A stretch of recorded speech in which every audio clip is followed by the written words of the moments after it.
Boston Public Radio 89.7 GBH, live from the Boston Public Library.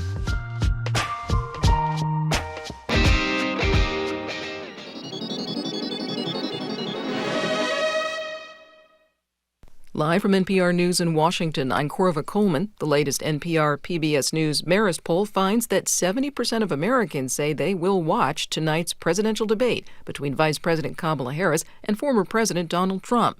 NPR's Domenica Montanaro reports that 3 in 10 respondents to the poll say the event will help them decide for whom to vote. Trump continues to have the upper hand on many of the fundamentals in this election. He's trusted more on the economy, immigration, how to handle the Middle East, and people who want a strong leader say that they prefer him by a wide margin.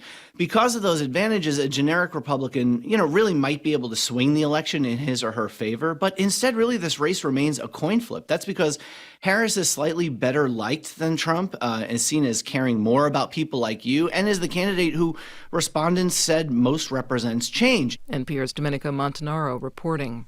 Congress is back in session this week from its August recess. Lawmakers have 3 weeks from today to pass a spending plan to avoid a government shutdown. As NPR's Kristen Wright reports, farmers and agricultural groups are pushing lawmakers to pass a strong farm bill for families. In a letter to leaders of the House and Senate, hundreds of groups representing farmers, crop producers, and financial lenders are urging Congress to help fix, quote, enormous challenges.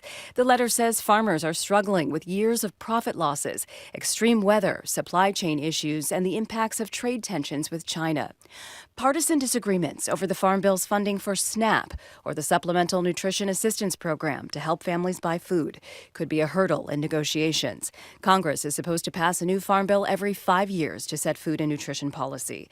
The current one expires at the end of this month. Kristen Wright, NPR News, Washington. More than 2.3 million women of childbearing age in the U.S. live in a county where there are no OBGYNs or birthing centers or hospitals that deliver babies.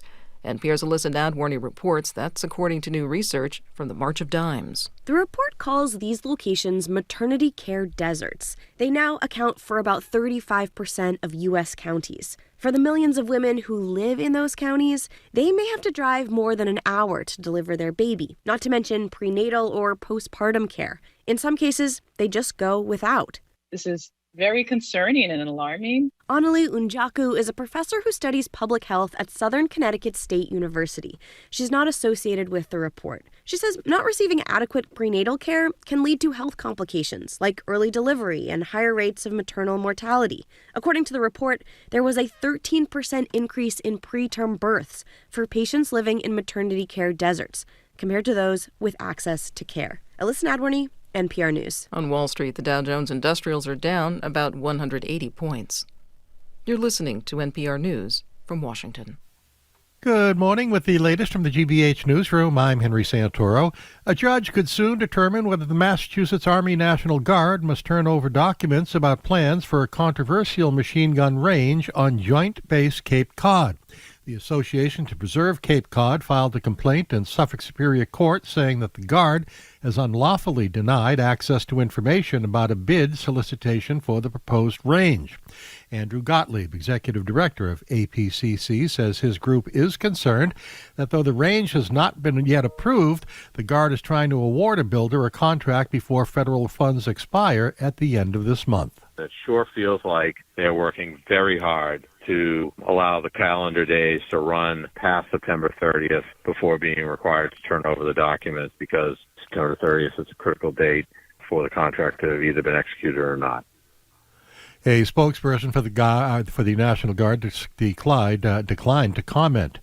Don't look now, but the Northeast saw the first snow of the season on Sunday. It happened on top of Whiteface Mountain in New York, and one group of people went skiing. They arrived at the Whiteface Toll Road around 3 a.m., where it was 50 degrees, and began their 5-mile hike to the top, where the temperature was below freezing, and there was enough powder to strap on the skis. Whiteface is the 5th highest mountain in New York and one of the 46 high peaks of the Adirondack Mountains. It has an elevation of 4,867 feet. No snow here. Sunny near 80 degrees today. We're at 71 in Boston right now. This is GBH News. Support for NPR comes from ARM. committed to delivering innovative, advanced computing designed to enable worldwide companies to unleash the capabilities and experiences of AI. The future of AI is built on ARM. ARM.com. This is NPR.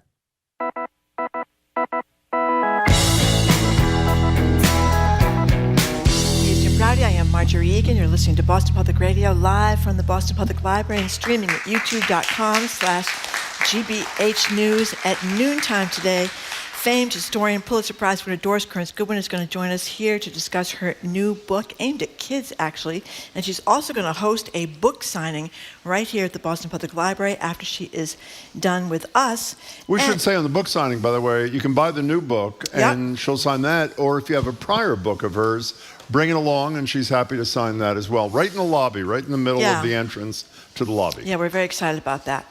And our texting question of the day, this is one of our new features, Jim, as you know. I do. Is about how much of your truth to really tell when writing an obituary of a person that you love but really can't stand. It's inspired by this withering obit from a daughter to a mother out of Maine. It is really something. I'm going to talk about it a little bit later.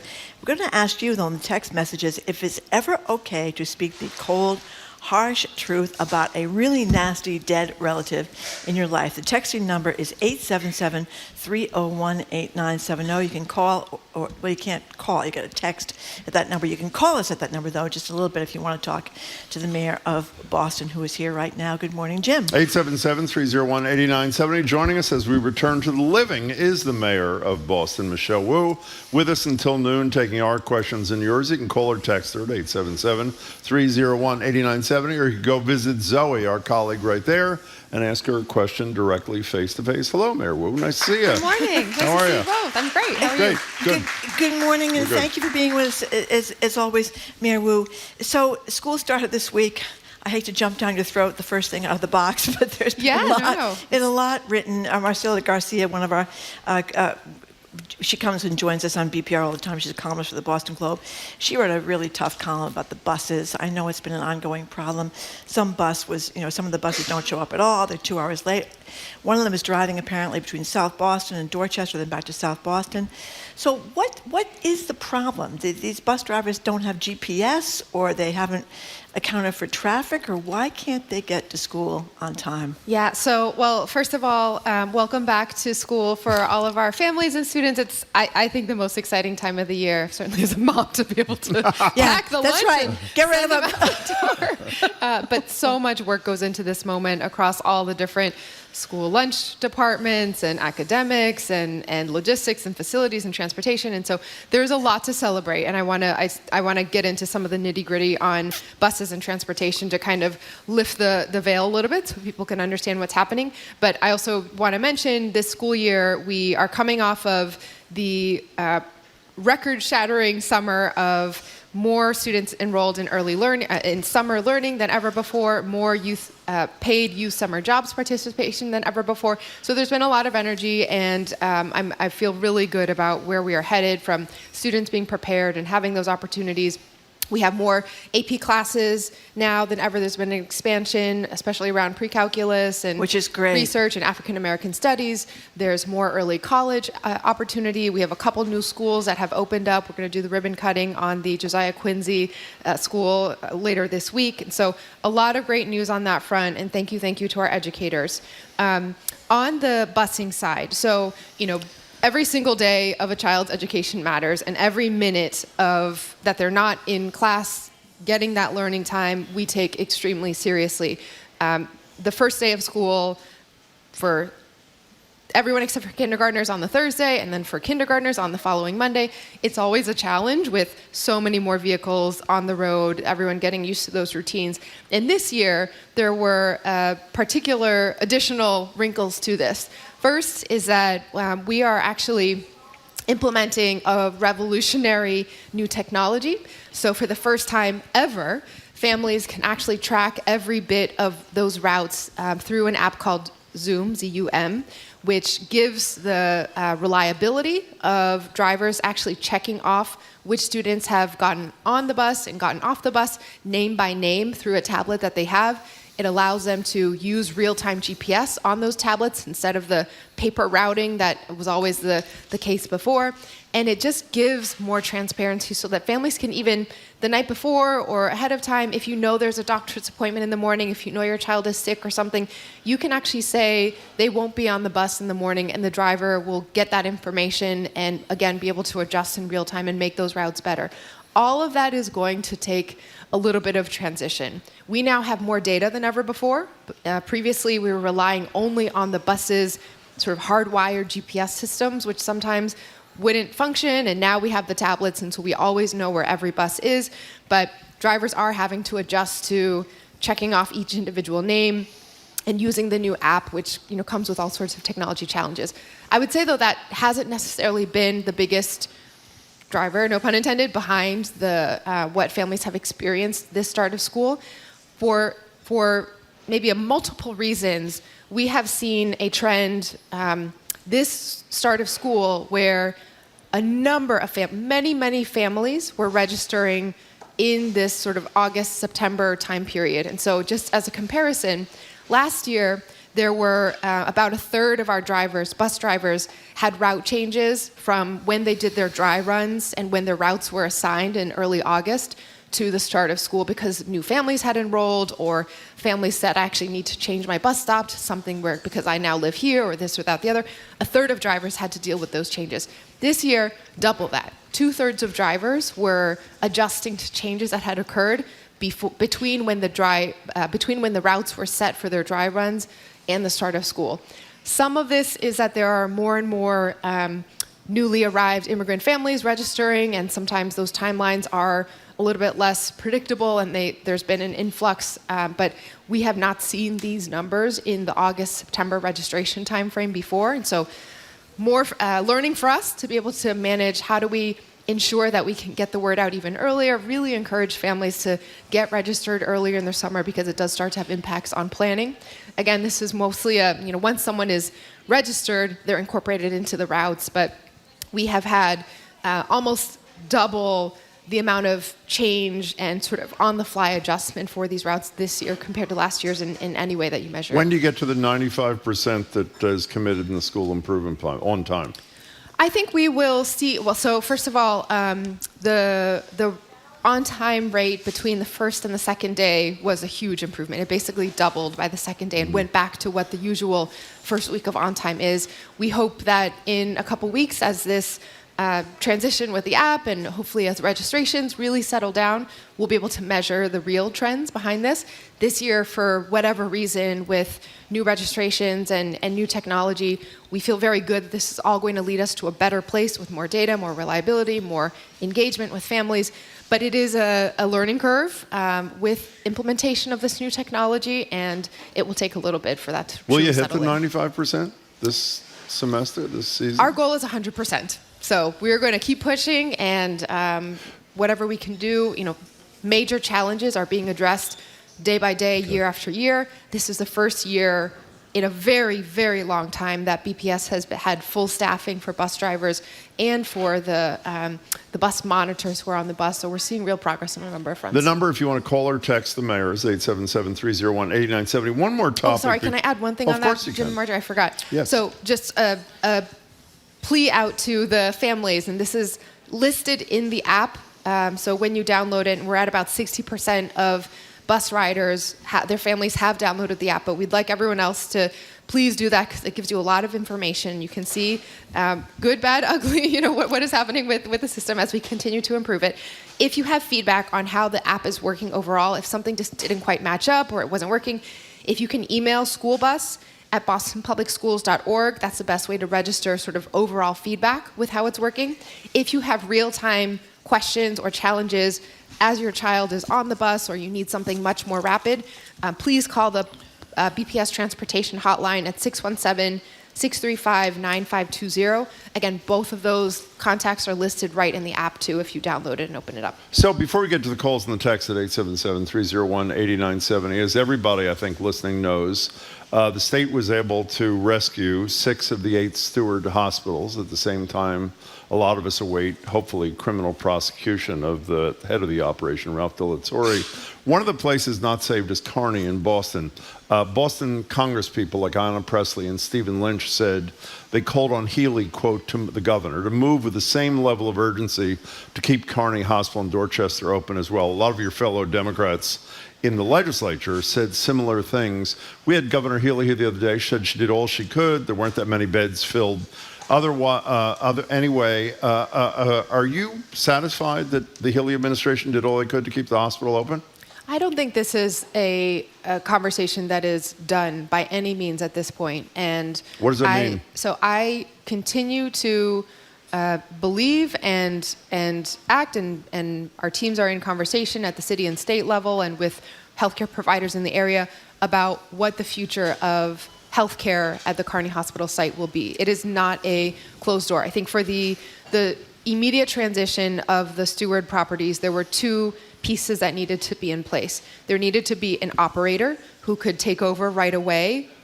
And in many cases, I think almost all of them, there was some public support from the state, some financial backing that would make that takeover possible for those operators.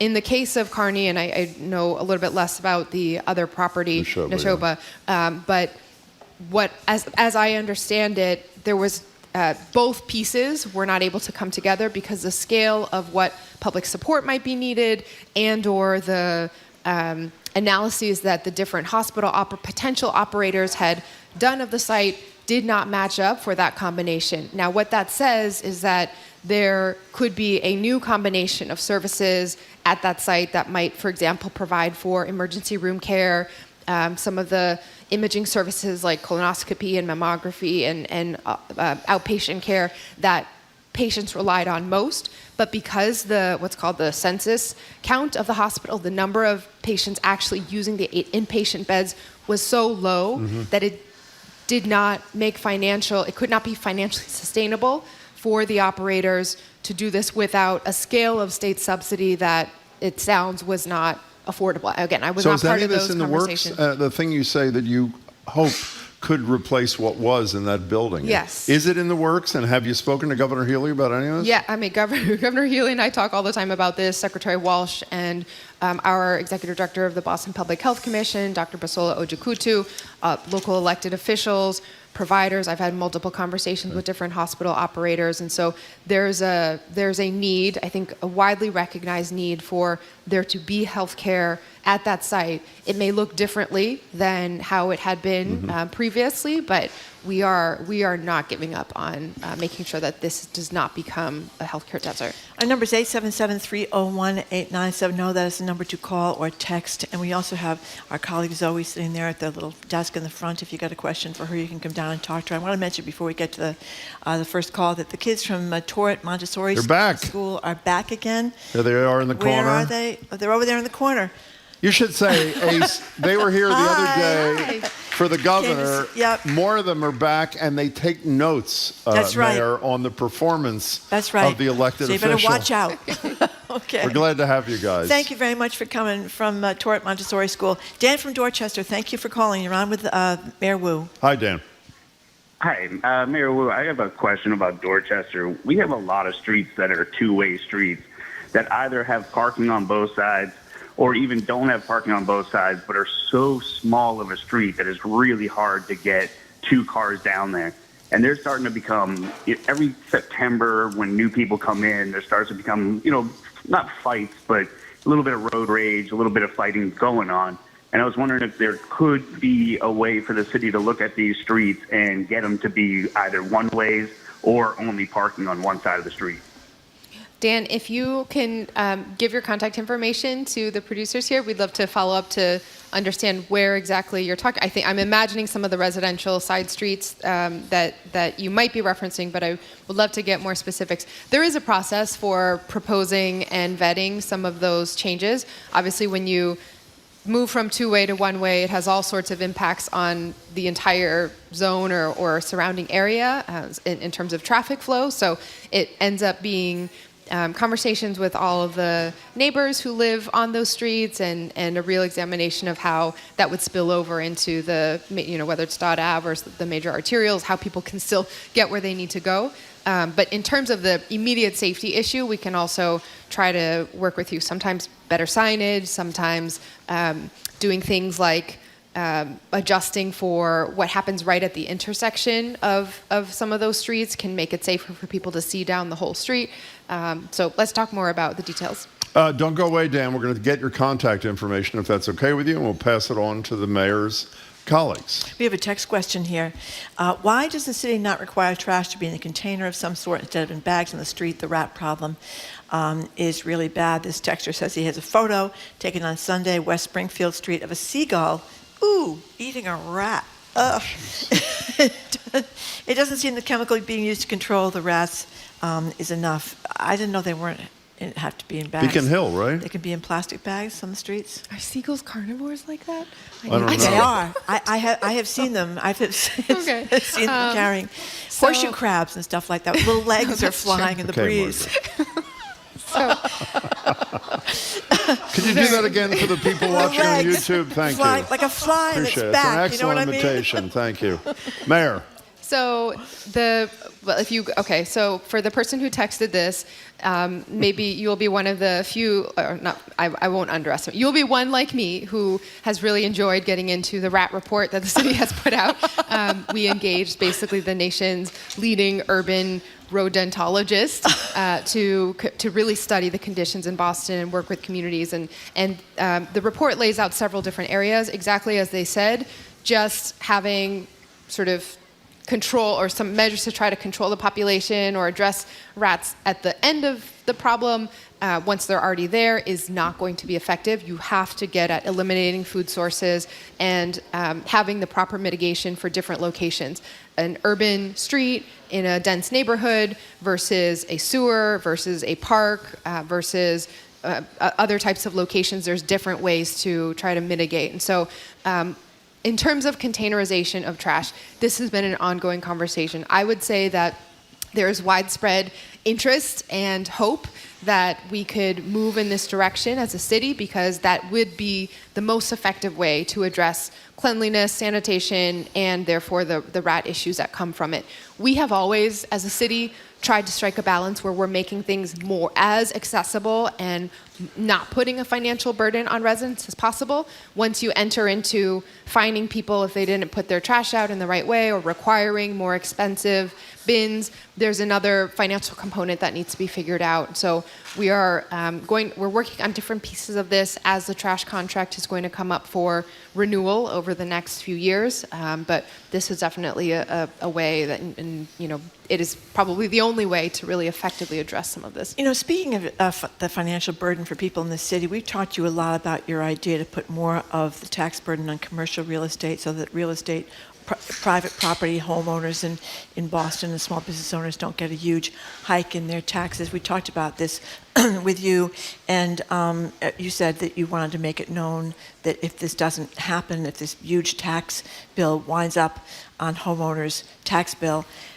you would do what Tom Menino actually did when he was the mayor, and Tom Finneran was the House Speaker and was also a representative from Boston. When Tom Menino said, you're going to get a huge tax increase, residents of Boston, because legislature wouldn't act.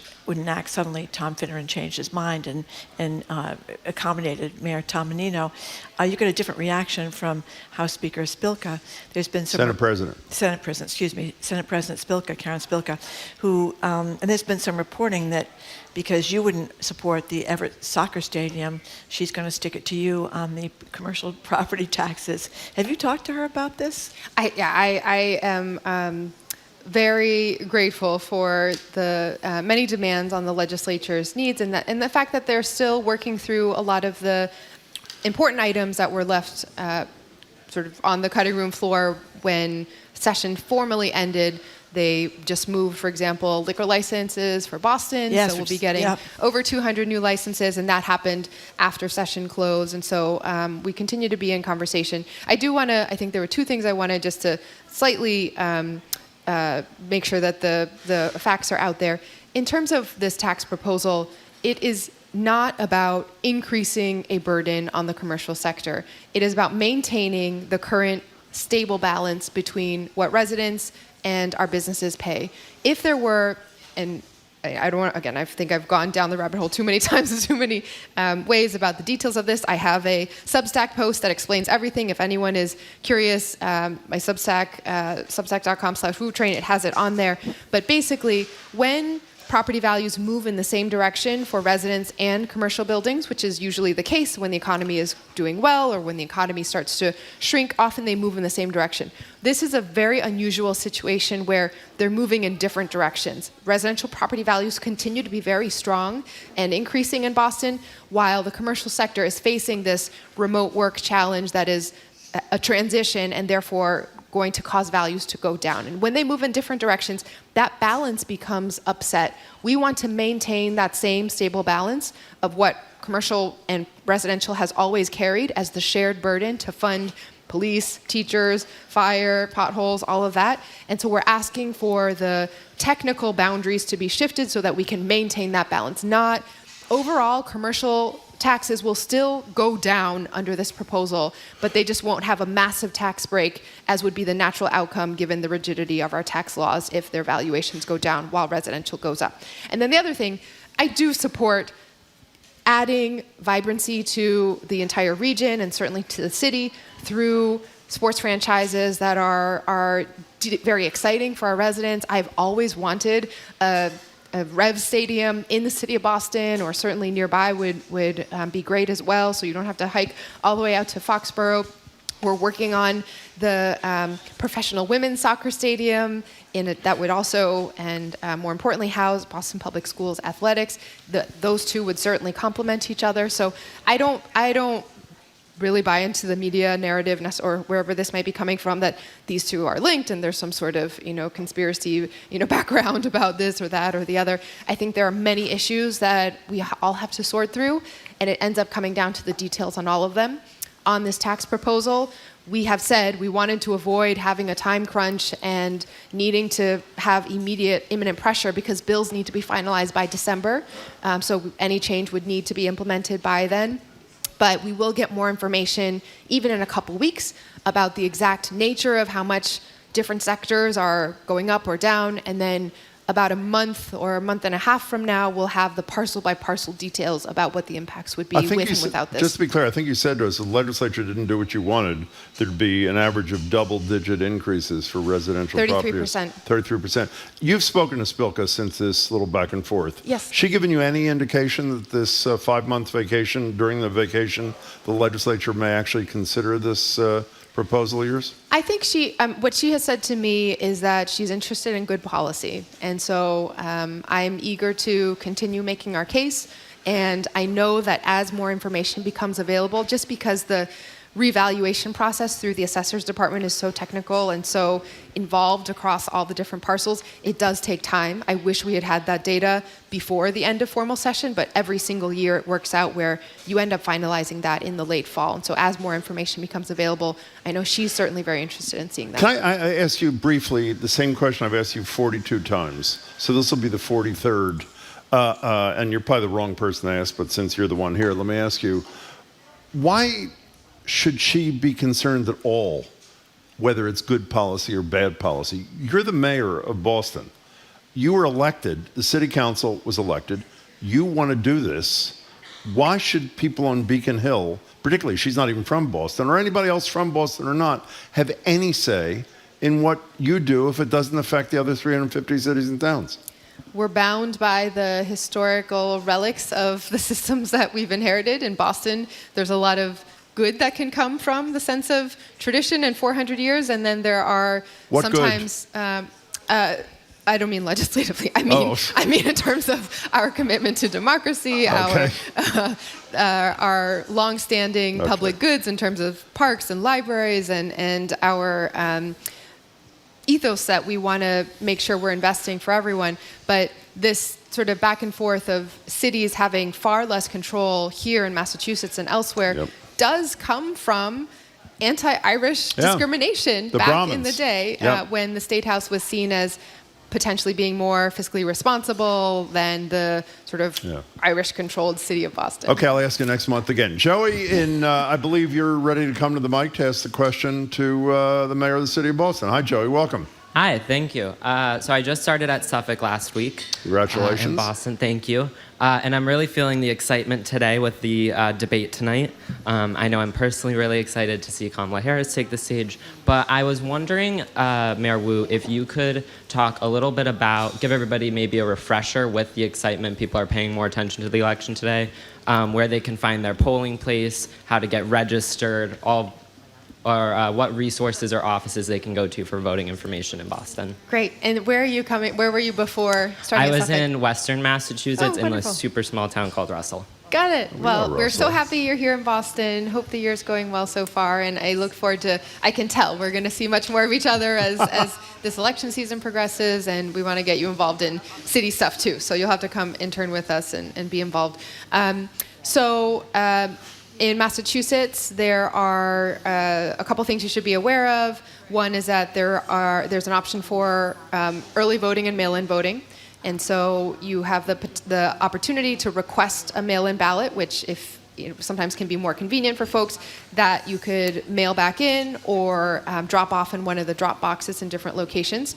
There will also be in-person early voting at certain spots, for example, at Boston City Hall. So all of that will become available. There is a registration deadline in Massachusetts. 20 days before the election is the voter registration deadline, so you want to keep an eye on that if you are not yet registered or you need to re-register.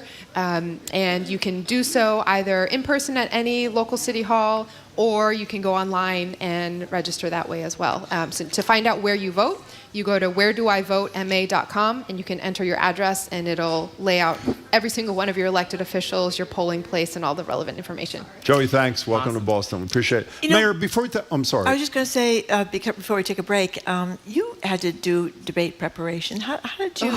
There's a lot of talk of Donald Trump hasn't really been doing any, discussing maybe his policies here and there. Kamala Harris has been doing more intensive debate prep. What do you think? What worked for you?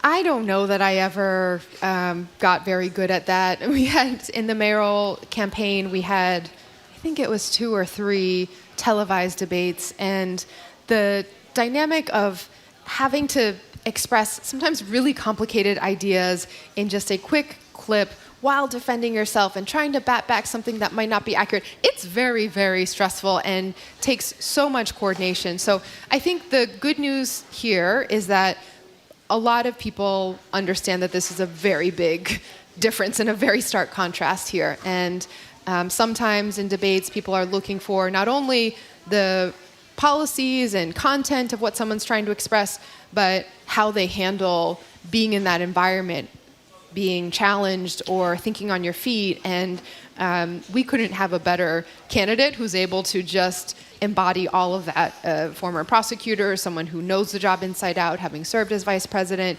and who understands the policies through lived experience, through leadership in various public service roles. So I'm really excited for tonight, and I think we'll see even more of that contrast hammered home. By the way, I hate to criticize. You're being unfair to Trump. I mean, the reason he's not doing the preparation is he's busy figuring out who he's going to send to jail after the election. By the way, Lori in Salisbury text, seagulls take raw meat off the grill.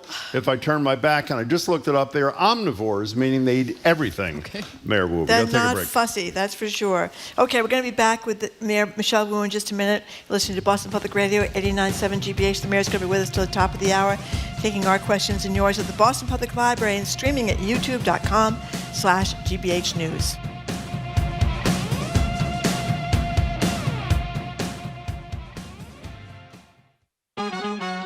I'm Jeremy Hobson. Next time on The Middle, we're coming to you live after the first debate between Donald Trump and Kamala Harris. We want to know what you think. We'll be taking your calls live at 8444-MIDDLE. That's 844-464-3353.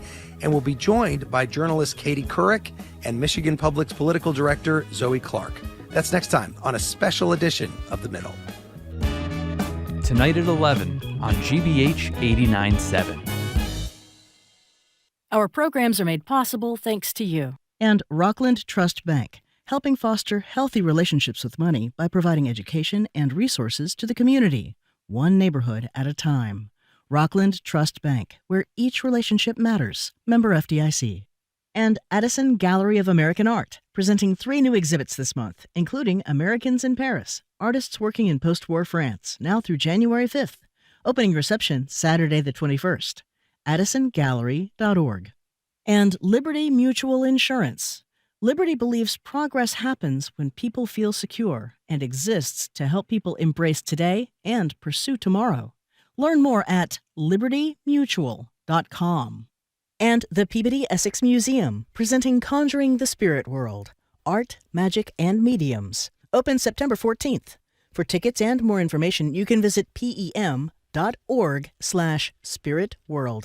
Hackers from North Korea have been breaking into U.S. computers, stealing classified files from defense contractors on jet fighter parts, missile development, uranium enrichment. When Kim Jong-un wants something, hey, I need this. These are the guys that are looking for the blueprints. The FBI offers a $10 million bounty to catch the mastermind, North Korea's top hacker, next time on The World. This afternoon at 3, here on GBH News 89.7.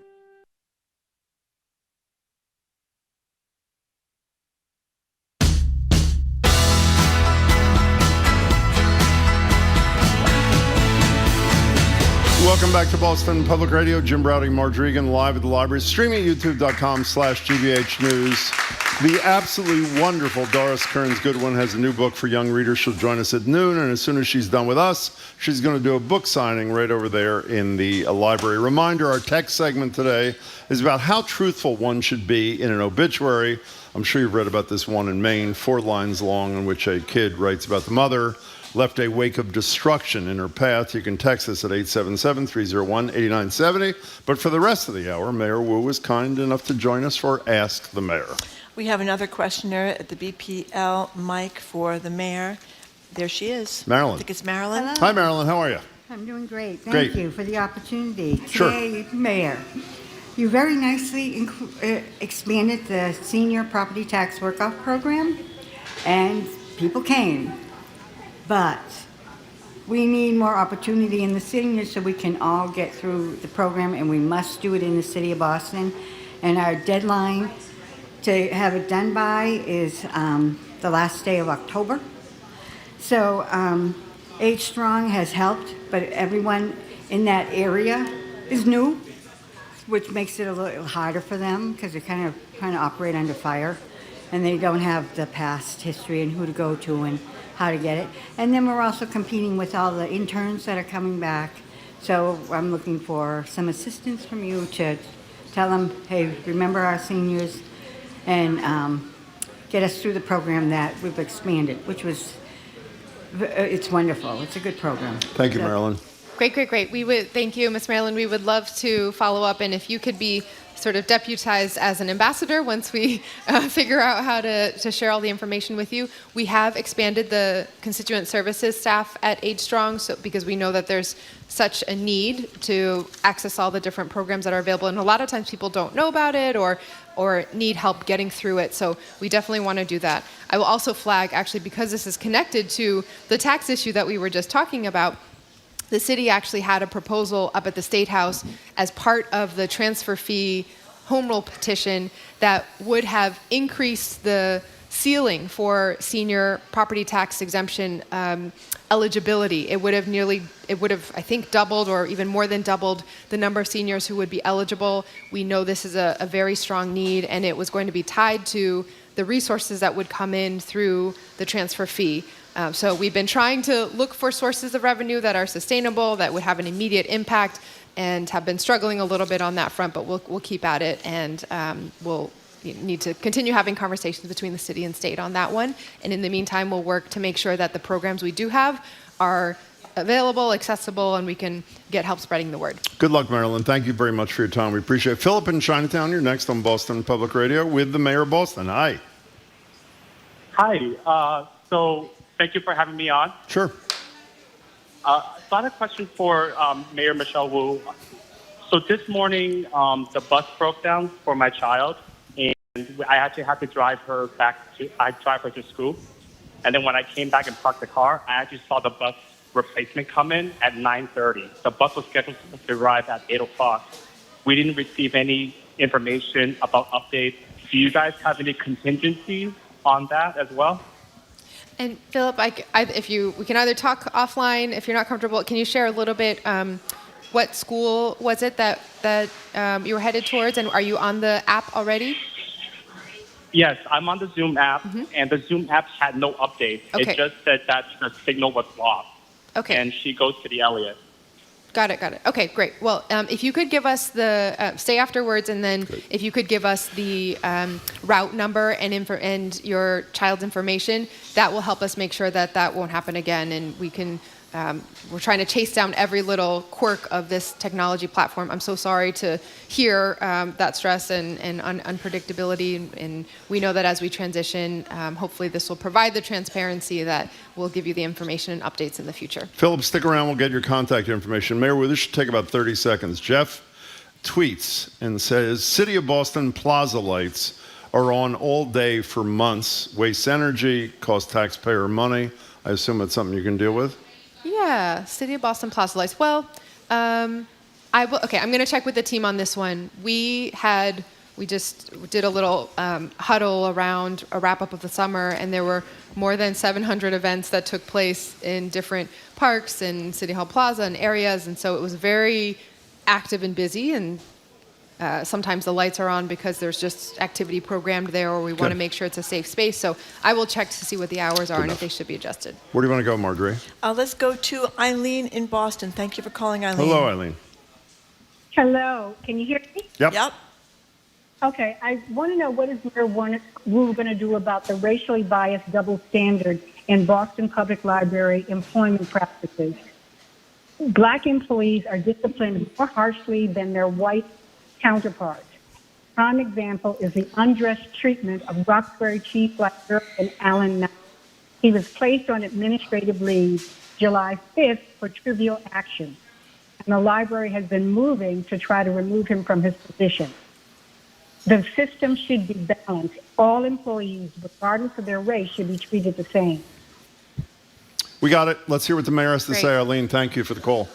Thank you. That is not only the library policy, but also the law that has to be followed. And so I don't know the details about this particular personnel situation, but can look into it more. And if helpful, we can also, connect you or any others to some of our library HR team to share, to receive any more information that you might have. Eileen, why don't you stick around? We'll take your contact information if you choose.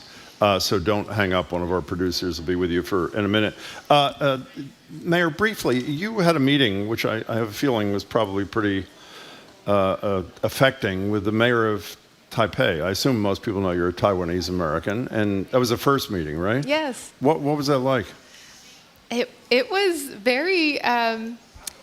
First it was just exciting to see another peer leader who's kind of a similar generation, a dad, someone trying to do his best to really emphasize building a family-friendly city as so key in this current moment.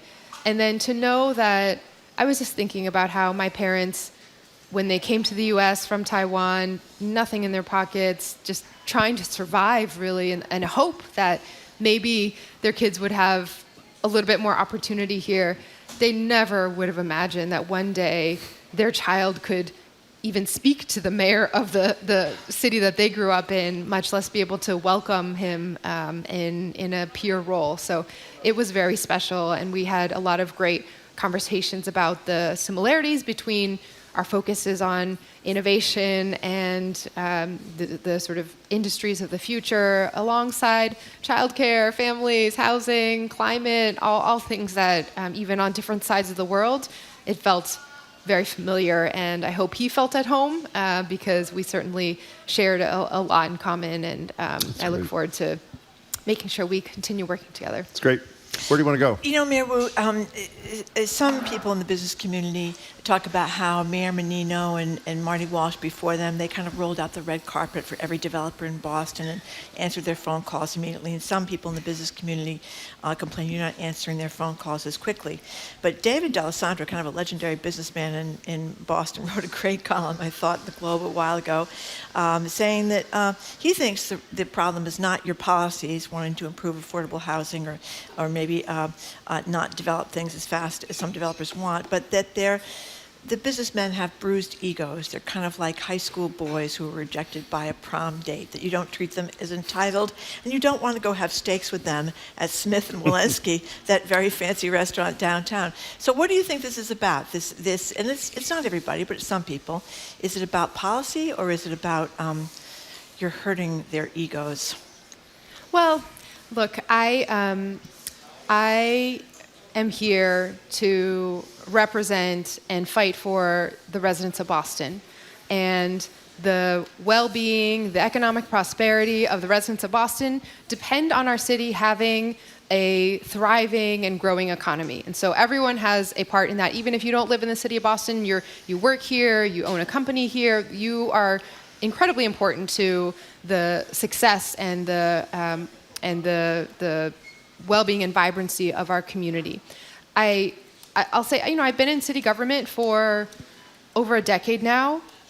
Starting from my very first campaign, I printed out flyers to introduce myself to everyone. I left my cell phone number at the very bottom of the flyer. They were passed out, tens of thousands of them all across the city. I have not changed my cell phone number. It is widely available. It is still out there, and I have the same phone. So I am in pretty frequent communication with many folks in the business community, in the real estate industry. I don't know if some of the folks feel that, they need my direct number. I'm happy to share it and do my best. But what I hear is that our team has a great relationship. There's many, many ways for the financial details that developers need us to know to be shared. There are ways to go through projects. I think there are a couple factors here. One is that it's a really tough time for development and for the real estate industry. We are at a 22-year interest rate high, and that has been sustained over a pretty painful amount of time now. And I've done my best. I've advocated to Janet Yellen. I continue to use every communication with the federal government where appropriate to say this is really impacting our ability to get housing into construction. We have nearly 30,000 units now that are permitted by the city and waiting for the budgets to be able to shift in a way that they can build. And it's simply not something that on the public dime we can afford to fully fund private development and get that going now. We're trying our best to do everything we can, add predictability, speed up processes, streamline, change our organizational structure to be much clearer about what we expect. And there has been an adjustment of baselines. What is sometimes portrayed as onerous or inconvenient regulation from the city is in fact necessary life-saving baselines. We cannot compromise on climate regulation and moving towards fossil fuel-free construction as the foundation for people to be able to live in our city and survive. We can't compromise on affordability needing to be part of the conversation. And I think we're in this moment where there's a lot of stress. The last administration took place almost entirely during a near zero interest rate environment where the money was free and available to be able to build. Now it is very hard everywhere, and we're working as hard as we possibly can to make sure that they know that Boston is, of course, and always will be open for business, and that it is in the best interest of everyone, our residents, our business community, to be able to reach that steady state of everyone thriving and everyone growing together. Do you want to give out your cell phone for those who've lost it? Go look it up on the flyers. Let's go to Wendy in Roslindale. You're on with Mayor Michelle Wu. Welcome, Wendy. Hi. Hi. Thank you for taking my call. Sure. Oh, no, there's an echo. You're fine on our end. Give I've it a been go. a long-term... Good. I've been a long-term community gardener in Jamaica Plain. For years, we would compost on site until we developed a rat problem, and then the owner of the property told us we could no longer do that. So our solution was to put yard waste bags out. Unfortunately, the city contract for yard waste does not pick up community gardens. So we were then told that we couldn't put out the yard waste across the street. So the upshot is that we cannot put out yard waste anymore. We cannot compost on site. So the solution has been to hire Black Earth Compost. We are paying $456 a month as a community garden to Black Earth Compost to pick up our compost. Wendy, if I may, So you want to know what is the there city a solution? by the city. What can the city do? Great. Can the city expand the yard waste program to We got community it. gardens, or can they help us in some fashion? Thank Got you. it. Thank you, Mayor. Thank you, Wendy. Yes, please leave your contact information. I'd love to figure this out and understand more. And yard waste is a constant ask that we get, both for the time period in which it's taken to be expanded, the window, because now more and more it actually goes later into the year. But this new wrinkle, this is the first time I'm hearing about community gardens being excluded, and that's an important point, and we'll think about it and get back to you. Wendy, don't hang up. We're going to take your contact information. The mayor's office will be in touch. So, Mayor, I know I speak for Marjorie here. In miserable times, and often these are miserable times, art really matters. Entertainment really matters. I remembered when we were discussing this morning, I heard some woman play Mozart about a year ago who told us she was terrified, but she was actually pretty good. Here's a little bit of that.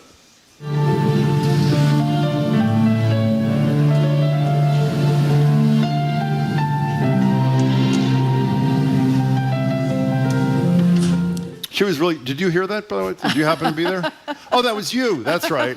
The concert for our city at the BSO, it was fabulous. You did Mozart. You told us after you were terrified. You're doing it again, and you're doing Rhapsody in Blue? I'm doing Rhapsody in Blue this year. Yes, September 21st. It's such a wonderful event that the BSO puts on, because it's really about a free concert that's meant to highlight and showcase talent in our community, involvement. So starting at noon on that day, there will be community performances outside and around, and then at 3 p.m. there'll be the indoor portion of the concert where I will be even more terrified this year. But this is this is probably the song that really, really made me fall in love with piano, and I played it once a long, long time ago. So looking forward to dusting that back off. And there's would love a supportive audience, so people can sign up. Tickets will be available in a few days.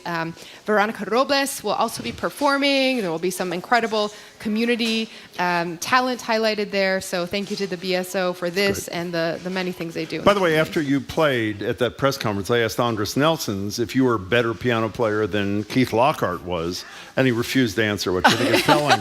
Speaking of entertainment, can you spend a minute on Sunday programs? Yes. And the spooky, whatever the hell this thing is? Block parties. Yeah. Very exciting. So again, in the goal and objective of being the most family-friendly city in the country, we have two bits of news. One is that the BPS Sundays program, which was the first ever collaborative effort to make sure our BPS students could access the world-class cultural institutions, that is continuing. It was originally slated just to go through the summer as we tested it out. So it's been so popular. More than 36,000 young people and their family members have participated, nearly half going to some of these institutions for the very first time, the aquarium, the zoo, Museum of Science, art museums, etc. And so that will run in its current form through the end of the year, just to make sure there's no gap in access for BPS students. And we are very close, kind of in the final stages of nailing down an agreement that would expand it to all children throughout, all school-age children throughout Boston. That program is planned to kick off in the beginning of 2025. So we need to finalize some of the details there, but it would be a similar access program, and we want to make sure that every young person in our city grows up having the chance to spark curiosity and wonder, and to have fun too. So the other part of this is that this will be I think it's the second or third year that we are offering small mini grants for Halloween block parties. And so we will help you close down the street if it's applicable. We will help, just want to make sure there's safe trick-or-treating events happening throughout the city. So you can go to the city website also. And so our spooky Halloween grants are available. Please sign up, and then you'll be on the list so that everyone knows where to go and they can enjoy time with their community and their neighbors. That sounds great. Jane from Boston, you're on with Mayor Michelle Wu. Go ahead. Hi, Jane. Oh, hi. Thank you for taking my call. Sure. I've actually called before.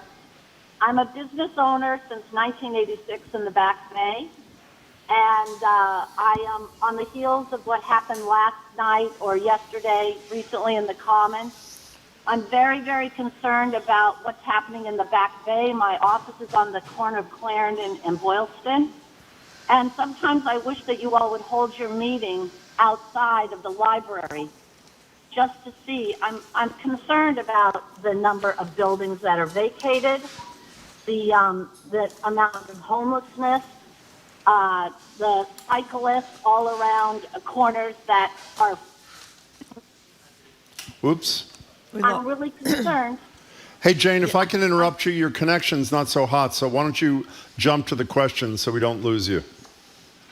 I'd like Boston not to become another San Francisco. Fair enough, Jane. Thank you for your call. Mayor Wu.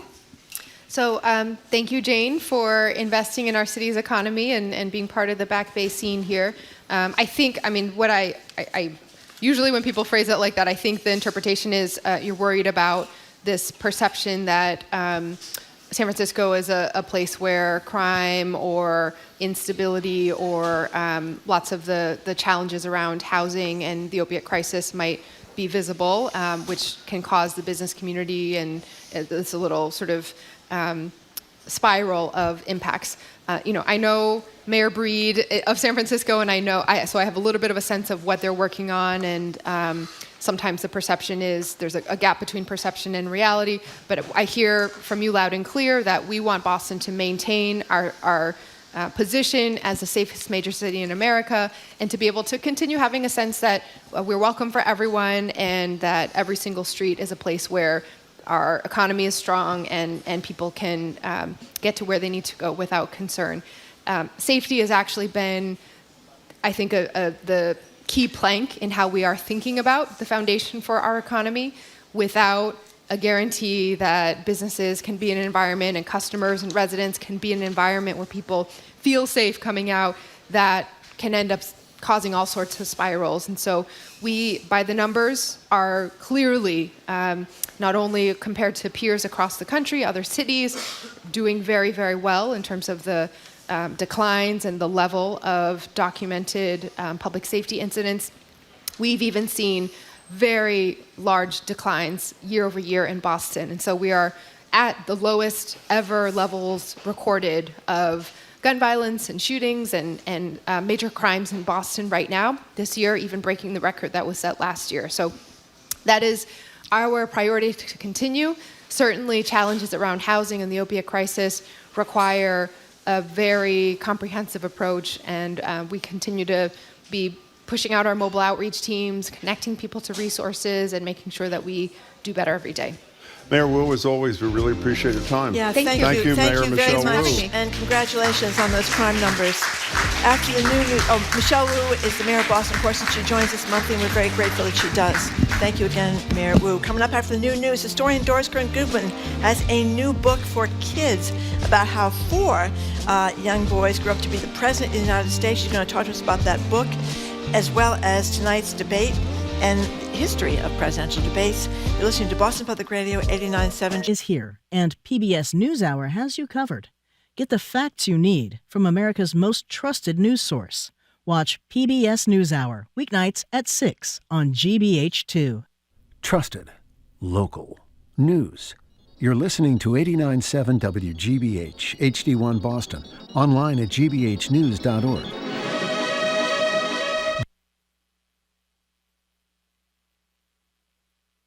I'm Jim Brady, head on hour number 2 of Boston Public Radio, live from the Boston Public Library. It's Pulitzer Prize-winning historian and author Doris Kearns Goodwin on her very first book. Boston Public Radio 89.7 GBH, live from the Boston Public Library. In Washington, I'm Lakshmi Singh.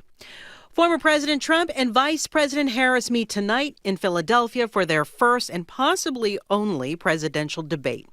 NPR's Tamara Keith reports the stakes are even higher than usual after the presidential debate in June marked the beginning of the end of President Biden's campaign. With a compressed schedule and a new Democratic nominee, this debate could become a defining moment as voters are still getting to know Vice President Harris. Secretary of State Antony Blinken and his British counterpart will travel to Ukraine this week in a transatlantic show of support. The news comes as the U.S. says Russia is now receiving ballistic missiles from Iran to continue its aggression against Ukraine. Here's NPR's Michelle Kellerman. Secretary Blinken calls this a critical moment for Ukraine as Russia ramps up attacks on cities and infrastructure ahead of another winter. His latest worry, he says, is that Russia has received Iranian ballistic missiles that could be used against Ukraine within weeks.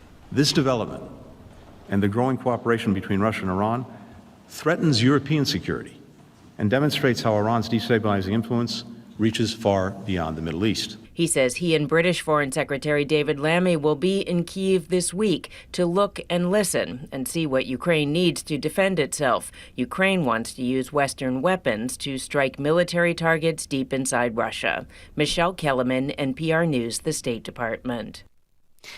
Wildfires are burning across several western states this hour. Some of the largest are in Oregon, Nevada, and California. They have prompted mass evacuations. Hot temperatures and gusty winds elevate the fire dangers in those regions. The National Weather Service issued an excessive heat warning in parts of Southern California today. Scientists worldwide have long warned of earlier, longer, and more ferocious fire seasons because of climate change. The Dow Jones Industrial Average is down more than 400 points, or nearly 1%. You're listening to NPR News.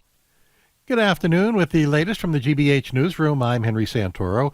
Harvard University has restored full school privileges to the Undergraduate Palestine Solidarity Committee. The PSC is the only recognized pro-Palestine student group at Harvard. University spokesperson Jonathan Palumbo made the announcement last night that the school is recognizing the committee as an official student organization, which ends the group's 5-month suspension for violating the university's protest guidelines.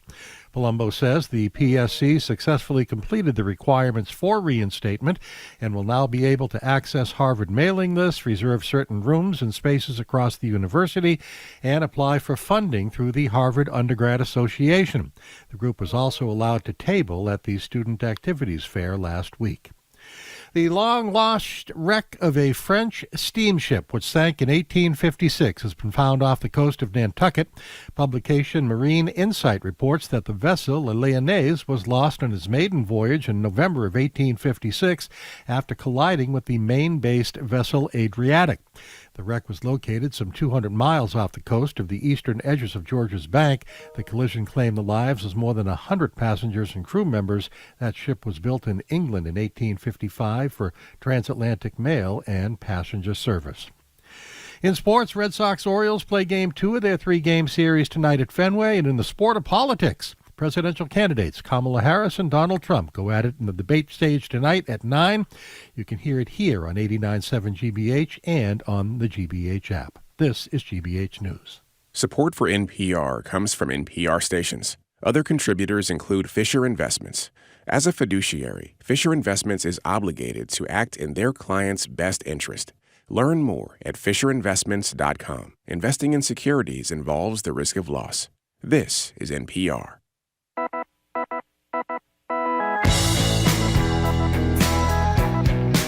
Here's Jim Browdy. I am Marjorie Egan. Welcome to hour number 2 of Boston Public Radio. We are broadcasting live from the Boston Public Library and streaming at youtube.com/GBH News. Before we get to our next guest, who writes brilliantly and beautifully about famous people of the past, very historical people, we want to remind you about our text segment today, inspired by a really nasty obituary out of a Maine newspaper. We want to know, is it ever okay to speak the cold, harsh truth about a dead relative? As we're going to read you this text later, you won't believe what this obituary had to say. But you can text us at 877-301-8970 to tell us if you'd really like to tell the truth in an obit instead of flowering it all up. Since we're going to talk about books and history, we should also welcome our host, the president of the Boston Public Library, David Leonard, standing there right in the middle of the library. Thank you, David. And we're now joined at the library desk by one of our favorites, Pulitzer Prize-winning historian Doris Kearns Goodwin, who's here to talk about her new book, her first book for young readers, The Leadership Journey, How 4 Kids Became President. And right after she's done with us, she will stick around to sign books. You can buy one of her new ones here, and she'll sign it on the spot. Right over there, by the way, right in the main lobby. Or if you happen to bring a book of hers you already own, she will generously sign that too. That's from roughly 12:45 to 1:30. Doris, it's great to see you. Thanks for joining us again. I'm so glad. I love being on this show. Well, we love having you. Thank you. Well, we're thrilled to have you here. As I said, we have a big crowd. It's all because of you. So before we want to talk to you a little bit. I saw you on CNN last night talking about the Kennedy-Nixon debate, and we want to talk to you a little bit before you go about tonight's debate. But let's start with this wonderful book. It's a kid's book, and you talk about, as you joke about, the 4 presidents that you basically lived with for all these years in this book: Abe Lincoln, Teddy Roosevelt, Franklin Roosevelt, and Lyndon Johnson. Tell us what you did and why. Well, I think I've just been heartbroken at hearing that history is being diminished in schools all over the country, and a lot of kids feel that history is boring. And so I realized that you love history when you hear stories of people. That's what I've always done, because then you care about the dates of when they were born and when they died, because you care about them. Mm-hmm. So I love these guys. I lived with them, as you said, for so long. But I figured that when I would do it for young people, I wanted to start when they were young themselves, my guys, so that they could watch them grow as leaders. They're not already icons. They're not on monuments. They're not on Mount Rushmore. They're just young kids. And they have to learn the qualities that make for leaders. They have to make mistakes. They have to cover their mistakes. They have to acknowledge them. They have to learn empathy. They have to learn resilience. And I thought a young person following that, especially in our time right now when it's been so hard to feel great about leaders in our country. Yes. And they don't know much else. Think of what they've lived through, this younger generation, the pandemic and all the polarization that's here right now. If they looked back at these leaders who really led us well during great times, and they could see that what they were like when they were young kids, then they can identify with them, and hopefully some of them will emerge as the leaders of the future. We need them. I don't know if you caught Doris Kearns Goodwin throwing in there "my guys," as she calls the Roosevelts, Lincoln, and Lyndon Baines Johnson. I asked you this exact same question, which you'll forget, but I won't. When you wrote Team of Rivals and you were here, I said, do you feel like you know Lincoln? And I didn't mean know everything about him, because you do. But do you feel like you know him? Your guys, do you feel like you know them as people? I spent more time with my guys than anybody except for my husband. Mm-hmm. So I live with them. I mean, you talk to them. I asked them questions. They never answered me. There was one time when I was working on Franklin and Eleanor, and my kids heard me in my study saying, Eleanor, I know he had that affair long ago, but just forget it. You're a great partner for him. And then I'm saying to him, just be kinder to her because you need her so much. My kids come in, what's going on in there? But I would talk to them. You know, I'm sure your book just came out today, right? Yes, indeed. Okay. I'm assuming the most common question you're going to get is what are the common threads through the 4 men? And I would expand that to say, what's the common thread through the 4 men and you? And it seems to me, from having read your book the last few days, it's the importance of storytelling. You're one of the greatest storytellers, I think, of our lifetimes. I think everybody would agree. You talk about growing up being told stories and about the Brooklyn Dodgers before you became a Red Sox fan.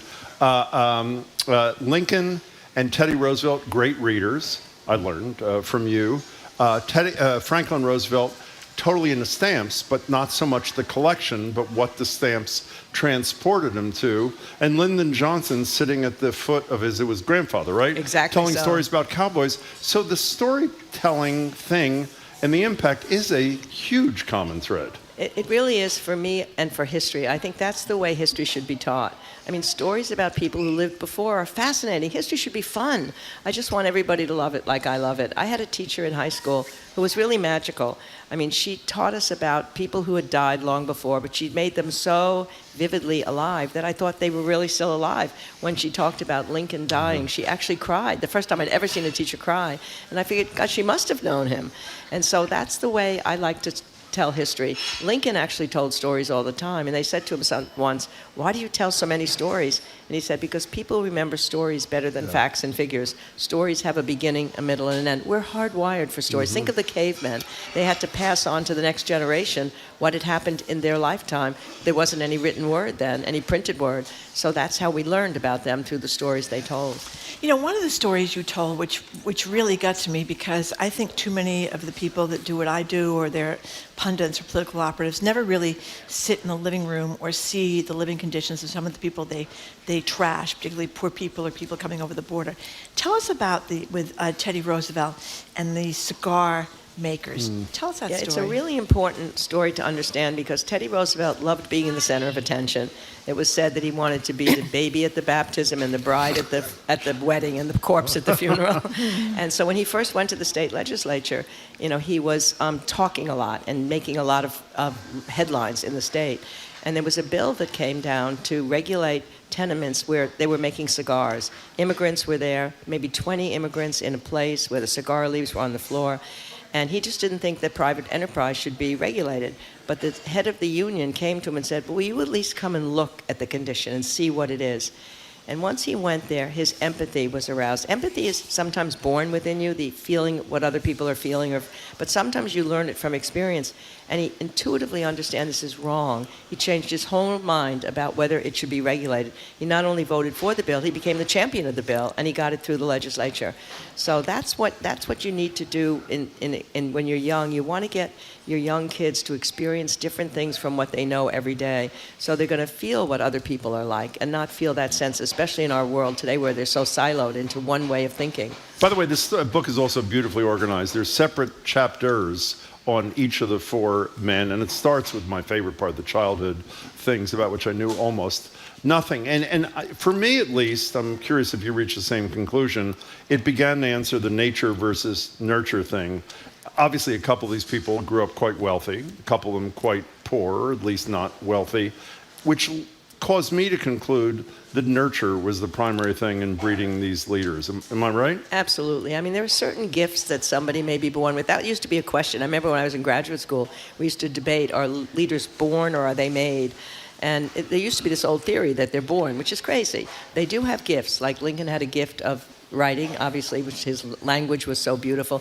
Teddy just had a photographic memory, which helps if you're a politician.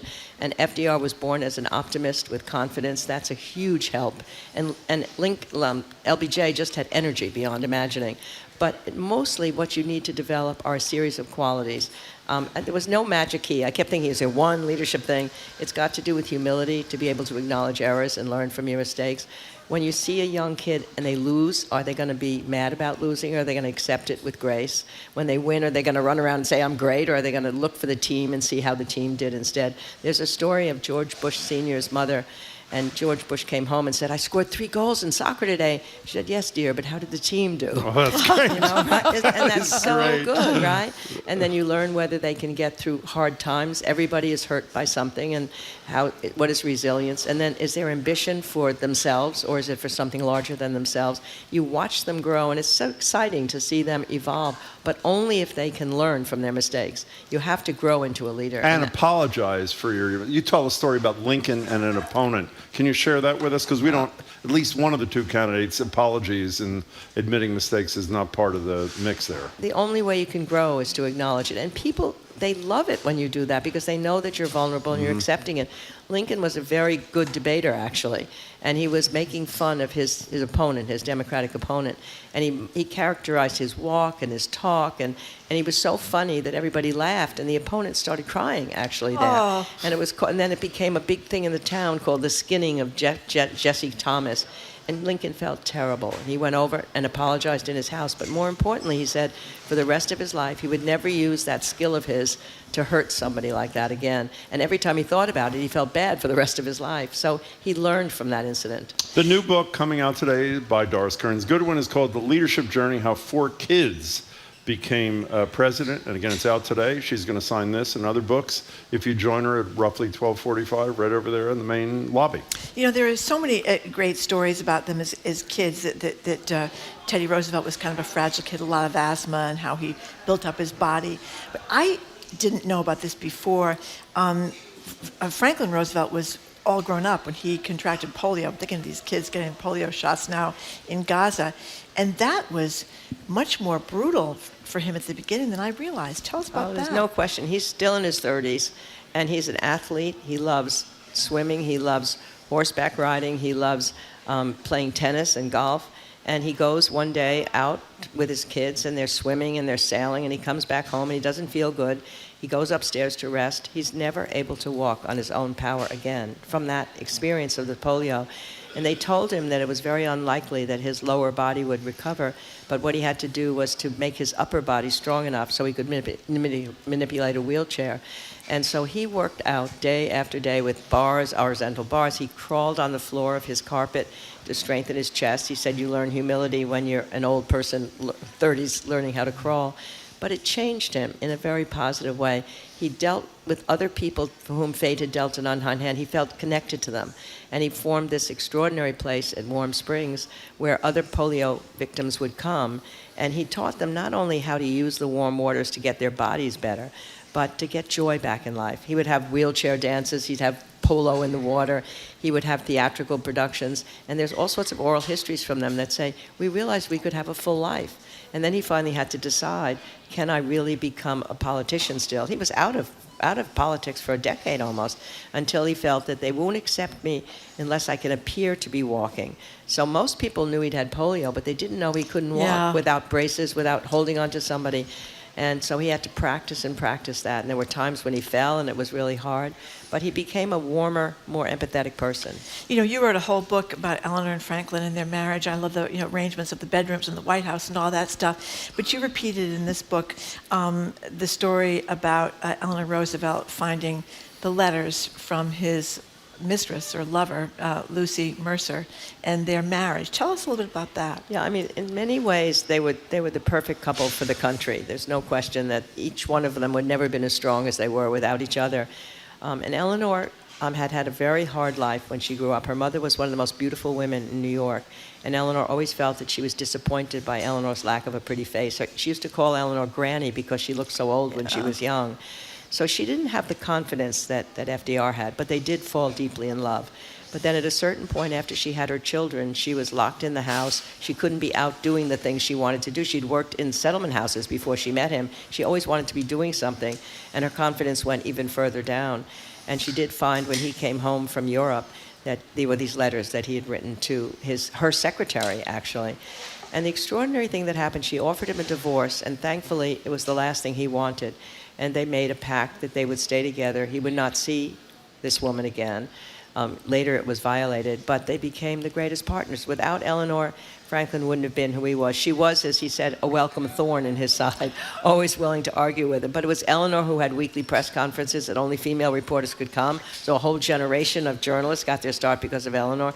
Eleanor sent so many memos to General Marshall about civil rights in the Army that he had to assign a separate general to deal with Eleanor Roosevelt. It was Eleanor who brought women into the factories and brought daycare into the factories. I mean, she became a great figure, and he knew that. And the two of them had a different kind of love after that, but a very good one as well. Can we go back to the first thing you said to Marjorie about why you wrote the book and kids and you want them to know history and stories and that sort of thing? Other than being a fuller, richer person and just from the knowledge alone, is part of your rationale, motivation, that will translate in future years to being better citizens than we currently have now in much of our population? Is that where that's coming from? Yeah, I mean, I really think that by looking back at these times, we're in a really hard time right now, but we've been in really, really, really hard times before, and especially the ones that I've written about. Mm-hmm. So if the young people can read about those times and see that we got through them, they get perspective, they get hope, they get solace, and they also see you're right, it's not just to become a leader, but citizens have to be active. Most of the great change that's taken place in our country comes from the ground up. The anti-slavery movement, the civil rights movement, the women's movement, the gay rights movement, they all were citizen movements. And so I'm hoping that people reading this will want to be active to make the country a better place. I mean, because that's what these people did. They all had their flaws. All my guys had flaws, like everybody does. But essentially, they were united by the desire to make the country a better place. And that's what you want young people to feel. Let's talk about the country and the current place. But again, it's Doris Kearns Goodwin's latest, came out today, The Leadership Journey, How 4 Kids Became President. And I would argue, as a non-kid, that it's not just for young readers, it's for readers. So check it out. And again, she'll be signing it pretty soon. Well, you talked about empathy before as being such an important ingredient in people's psyche and outlook. That's not something I think a lot of people see in the guy who wants to be president again, Donald Trump. What's going to happen tonight, do you think? I don't know. I mean, I just to go back to the empathy thing, I think it's the most important quality that's missing in the country today. I mean, people, this is what Teddy Roosevelt warned against, that if people began to view each other as the other rather than as common American citizens coming from a different party or a different section or religion, then democracy would be in peril. And that's empathy, to be able to understand the other people's points of view. Why do they feel the way they do? And having the lack of empathy as a leader makes you impossible to be a leader. Well, tell us a little bit about what you talked about last night. I saw you on CNN. You were great, as always. We've talked about this with you before, the Kennedy-Nixon debate, the first television debate. Tell us a little bit about that. Well, what so interested me about it was that it's been said in the last couple of days that former President Trump felt he didn't really have to practice because he talks all the time, and he thought it was going to be easy to beat her. She'd be easier than Biden. And he was sort of slamming her for having locked herself in a room to practice, as if it was bad to practice. And on the other hand, that's exactly what happened with Nixon in 1960. He thought he was the better debater than John Kennedy. He didn't think he had to practice because he was vice president. He campaigned right up until the day before, and then he was in seclusion the day of it. Meanwhile, for days, JFK, like Harris, had locked himself in a hotel, and he was practicing. My husband was one of the three people who was working to they didn't have a stand-in for Nixon then. They had something called the Nixopedia, which was every statement. This is what, in the day of paper, without computers, everything he'd said, every statement. It was huge. And Dick, as the young speechwriter, had to carry it around. It was like this huge suitcase, Nixopedia. So they had finally reduced to 100 5x8 cards the anticipated questions and the anticipated answers, what his rebuttal would be, Nixon's, and what you would answer that. And he memorized it. But he sat on the bed that morning. Dick couldn't sleep for days now, but he's so relaxed, JFK, because he knew he was practicing. And they come in, and he's sitting there on the bed. His breakfast tray is next to him. He's got his khakis on and a T-shirt. And he takes each card, and they ask him the questions. He then throws it on the floor, flips it on the floor. And so the floor is suddenly filled with 5x8 cards. And then Dick left his notes in the room. They took a break for lunch, and he had to crawl back in to get him. And he found out that he was taking a nap. He was so afraid, I'll wake him up. This will be the end of it all. But they understood. They were offered by the TV people to go to look at the backdrop, to see where the cameras were. And JFK's people went, but Nixon's people didn't go. So they saw that the backdrop was gray, and they realized they're going to put a blue suit on Kennedy so he'll look good against it. Nixon, not having looked at it, comes in with a gray suit, and he sort of melts into the background. And he doesn't want makeup, and as a result, he sweats.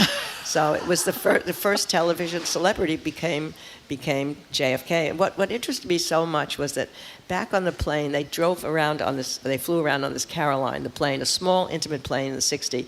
They're back on after the debate, and coolly analyzing Sorensen is with JFK where they could have done better. And Dick is feeling all this excitement. We won. So he blurts out, we won. We won not only the debate, we've won the election. Kennedy just sort of smiles, and he said, let's get some sleep. We need to start going tomorrow. Tomorrow's another day. But what turned out to be true is the next day they went out, the crowds had quadrupled. They were crazy. They were breaking barricades. They'd already seen him in real life, but now somehow seeing him on the television, it's whatever that magic is that we don't understand fully about television. Now he was a celebrity, the first political celebrity, and it helped him win without a question. So we'll see what happens tonight. So is it bad form when you have a new book to mention your last book, which we love so much, An Unfinished Love Story, which describes a lot of the things your husband did and you in concert with him, but it's wonderful and you should get them both. Everybody I respect, I asked the same question to, and you were at the top of the list. If we had spoken, which we did 10 years ago, and I said to you, there's going to be a candidate who is going to be found civilly liable for rape, is going to be convicted of 34 felonies, is going to attempt to overthrow the government of the United States, is going to be found responsible for $500 million in business fraud. I can go on, and he's going to be a candidate for president. What would you say about that guy's prospects? I would have thought it incomprehensible. I mean, even just the most important thing, a candidate who did not accept the results of an election. We had the peaceful transition of power through our entire country, except for the Civil War. That was the only other time. It's what George Washington said in the very beginning. It's the foundation of our country. So Marjorie would say that in 2016, she sort of understands. If I get this wrong, the populism thing, when we went to New Hampshire, which we do every primary season, we asked uncommitted people, who you're deciding between. Almost everybody with whom we spoke said Bernie Sanders or Donald Trump because of the populist thing. That was 2015, 2016. It's now 2024. Why is the poll that CNN had this morning, I don't know who it came from, we're going to have John King at 1 o'clock, 49-48 Harris, New York Times poll was 48-47 Trump. Why is 47 or 48% of the population untroubled by the actions and behavior of this man? It has to have something to do with the disinformation. It has to have something to do with the way we get our information. I mean, even just today we're hearing about these ridiculous comments that people believe that there's somehow the migrants are in a city and they're having little parts of the city they've taken over and they're killing pets. Patients, and yeah. people believe that, and people, and then they believe,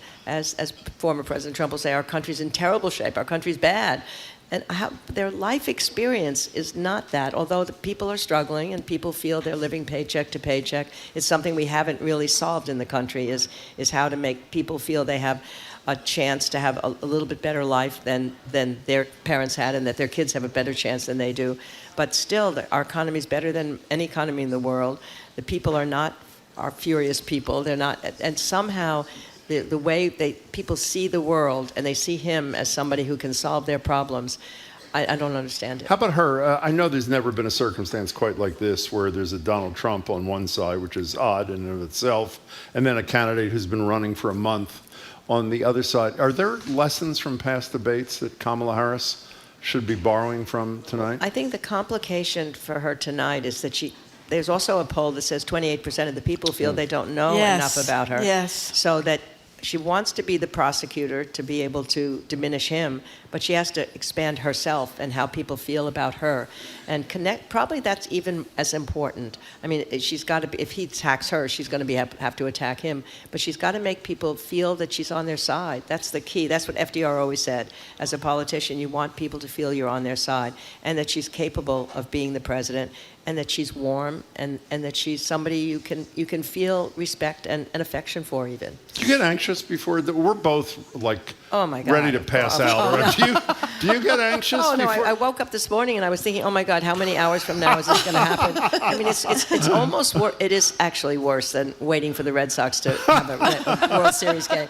I mean, in those days. I went last night. They're pretty good last night. I know. Do you know that Governor Healy and Governor Mills from Maine, Governor Healy of Massachusetts and Governor Mills from Maine were there together last night. I didn't know that. Yeah, Oh, so they wrote me in the middle. They said, are you here? And I was out of town. I would That's love to great. have gone. Yeah, no. I mean, I used to be so anxious for those things. And I'd wake up in the morning thinking, oh, by the end of the day, I'll know whether the Red Sox won or lost. And I feel the same thing now. I just wish sometimes I could be like Star Trek and I could just go or go and it would be 11 o'clock at night and I know it all worked out great.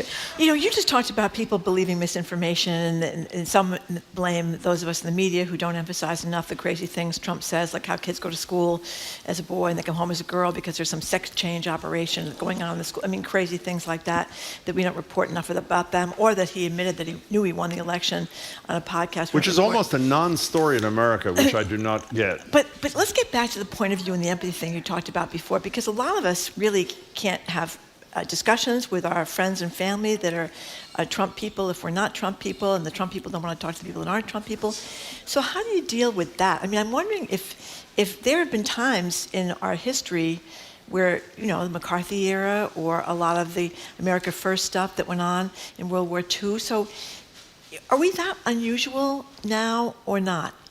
It does seem more intense now for more people. I mean, there were always certain groups of people that were saying things that were terrible. And it seems like we're split much more evenly than we were before. I mean, at the turn of the 20th century, there was that same anger on the part of the people in country toward people in the city. They thought people were sinful, those people in the city, because they were feeling like their farm lives were being diminished and more people were moving into the cities. Industrial revolution had come along, much like the tech revolution, and it was changing everything, and people felt afraid of change.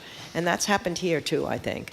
And there was immigration a lot at the turn of the century. There was a big nativist reaction against it. That reminds me more than anything of now, but that's why having a leader like Teddy Roosevelt, who came along with a square deal for the rich and the poor, the capitalist and the Because he had been in the Badlands after his wife and mother died. He went there for 2 years. He was a cowboy as well as a dude, from the East Coast. And he had had the Rough Riders, where they were woodsmen and cowboys with Yale and Harvard people. So he had already mixed in his life these various people, and he could talk to them. We need that kind of a leader who can somehow be able to realize that they've got to go to the other places where people are and who disagree with them. That's what Teddy did. He could train all around the country, and he would talk to people who had not voted for him, and he would persuade them that he was on their side. Can we spend the last minute and a half on another leader, you? Is it okay for you, I don't want to give anything away, could you tell the story I referenced before about you and your father and the Brooklyn Dodgers and what impact it had on you, Doris Kearns Goodwin? When you talk about storytelling, it is what I'd like to believe is what I can do. I don't think of myself as the kind of writer who can write brilliant poetry or anything, but tell a story. And I think it really happened because my father taught me that great mysterious art of keeping score when I was 6, all those miniaturized symbols. So he would work in New York during the day and come home to Rockville Center, Long Island at night, and I had all my game plan to tell him, and he would sit for me for so long as I went through every single play of every inning of the game. So it made me think something magic about history to keep my father's attention. Now, he never told me that all of this was in the newspapers the next day, so I thought without me he wouldn't even know what happened to our beloved Dodgers. That's great. And I think I learned the narrative art because at first I would blurt out, I'd be so excited as a little kid, the Dodgers won or they lost, which took the drama of this telling away. So I finally learned you had to tell a story from beginning to middle to end. You have to not let the person know that you know how it ended so you can build the drama of it. So I think I learned that as a kid. Well, you did it beautifully yet again in this new book out today. Congratulations. Thank you so much. And it's great to see you, Doris. We really appreciate it. Thank you so much for being with us, Doris Kearns Goodwin. She's the author of The Unfinished Love Story, which is a beautiful book about politics and about the Kennedy era, the 60s, and also about her long marriage with Dick Goodwin, a brilliant guy and a speechwriter, very intimate with a lot of the politicians of the day, including the wife of the politician, Jacqueline Kennedy. I didn't know that part. I love that part. Great pictures, too. Anyway, the latest book is, her latest book, I should say, The Leadership Journey, How 4 Kids Became President. Teddy Roosevelt thought procrastination was a sin. I have to keep that in mind myself. You're going to be signing books right out here in the Boston Public Library, so we have a very special treat for everybody here today. Right in the center there at the entrance in 10 minutes. Okay, in 10 minutes. Okay, up next, one of the founding members of Crosby, Stills, and Nash. That would be Graham Nash. He is zooming in to tell us about a show that he's doing ahead in a little while at the Boch Center in just a couple of weeks, and we're going to talk to him about that and his great career. You're listening to Boston Public Radio 89.7 GBH, live from the Boston Public Library and streaming at youtube.com/GBH News.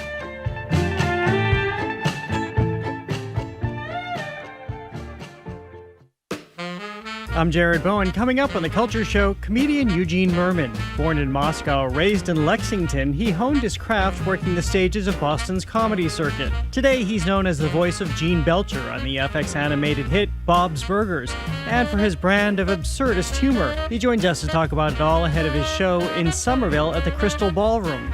That and more on The Culture Show today at 2 on 89.7 GBH. Our programs are made possible thanks to you. And Gentle Giant Moving Company, official moving and storage provider for the head of the Charles Regatta, employing rowers and athletes since 1980 and currently hiring to join their team. More at gentlegiant.com. And Barrett Tree Service East. Their team of arborists and plant healthcare professionals provides sustainable management for the care of trees, plants, and lawns in the communities where they live and serve. Learn more at barretttreeeast.com.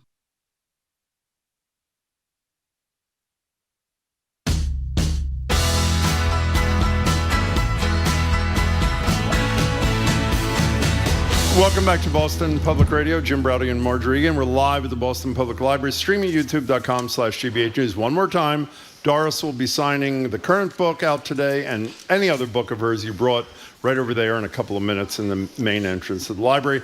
Tomorrow, national security expert and CNN analyst, Harvard's Juliette Kayyem, media maven Sue O'Connell, they'll join us for post-debate analysis. Joined now on Zoom by two-time Rock and Roll Hall of Fame inductees, 1/3 of Crosby, Stills, and Nash.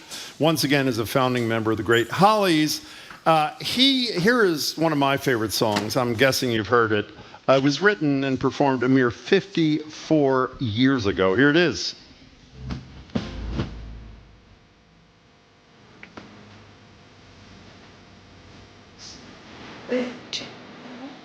Yeah. One of my dreams as a kid was to share a house with her, too. It didn't work out. He'll be in town, Graham Nash, for an event coming up in a couple of weeks on October 3rd at the Boch Center with his Laurel Canyon cohort. Another brilliant singer-songwriter, Judy Collins. It's called An Evening of Song and Stories. You can get tickets by going to Boch, B-O-C-H, bochcenter.org. Graham Nash, welcome back. It's great to see you again. Oh, my goodness. He's frozen. He might be frozen. We're still glad to have him. We'll reconnect with him in a second here, we hope. Again, October 3rd with Judy Collins, who's been on the show with us a couple of times. Yes, she has. They're going to do this great deal together. And Judy Collins, we all know, Sweet Judy Blue Eyes. That was another great song. Crosby, Stills, and Nash? Yes, when Stephen Stills was involved with Judy Collins. I learned a lot about the women Graham Nash was involved with. In preparing for this segment? Yeah, Joni Mitchell, as you mentioned before. And who's the woman that was married to Chris Christopherson? Rita Coolidge. Rita Coolidge, yeah. I mean, there's been a lot of women Well, I don't think down that's the the purpose of today. We're going to get Graham Nash back. Graham Nash, are you there? I am, yes. Welcome. It's good to see you again. Thanks so much for your time. We were talking about all the Yes, we were talking about all the women you were involved with during that I learned about today when I was reading about your life. But tell us, Graham Nash, elaborate on what's going on at the Boch Center with the great Judy Collins. What exactly are you guys doing, and how did this come about? Judy is a longtime friend, of course. I've known her since 1969. And maybe a year or so ago, she did an entire tour with Stephen, playing guitar and bass with her and singing, of course. I decided when I saw her in Australia about 4 months ago that we should do some shows together. And she wanted to do that, and that's what we're going to do. So I think that she's going to do her show with just a pianist, and we'll perform for about 45 minutes, and then we will come on. You know, Graham Nash, I was listening to your newest CD or album or whatever you call it, and it's fabulous, by the way. And then I went back and listened, obviously, because of what you're doing on October 3rd, to Sweet Judy Blue Eyes, which Crosby, Stills, and Nash performed. Obviously, Steve Stills wrote.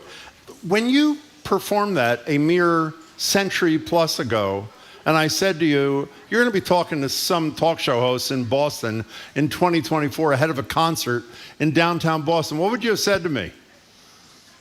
I would have thought you'd have been smoking too much. Exactly.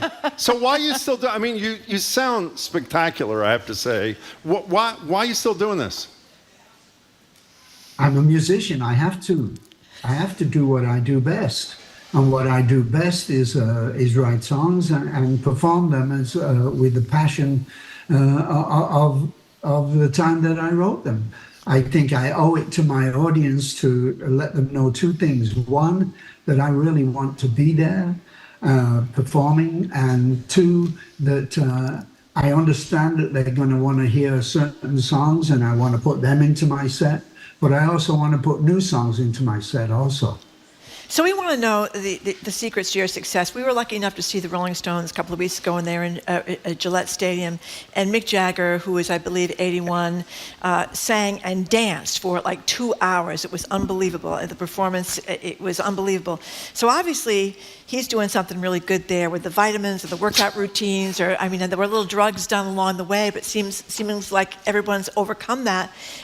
You got good genes, Graham Nash, or what's the deal? Because you're going on way past when many people can. You look fantastic. Not to be superficial about anything, but why not?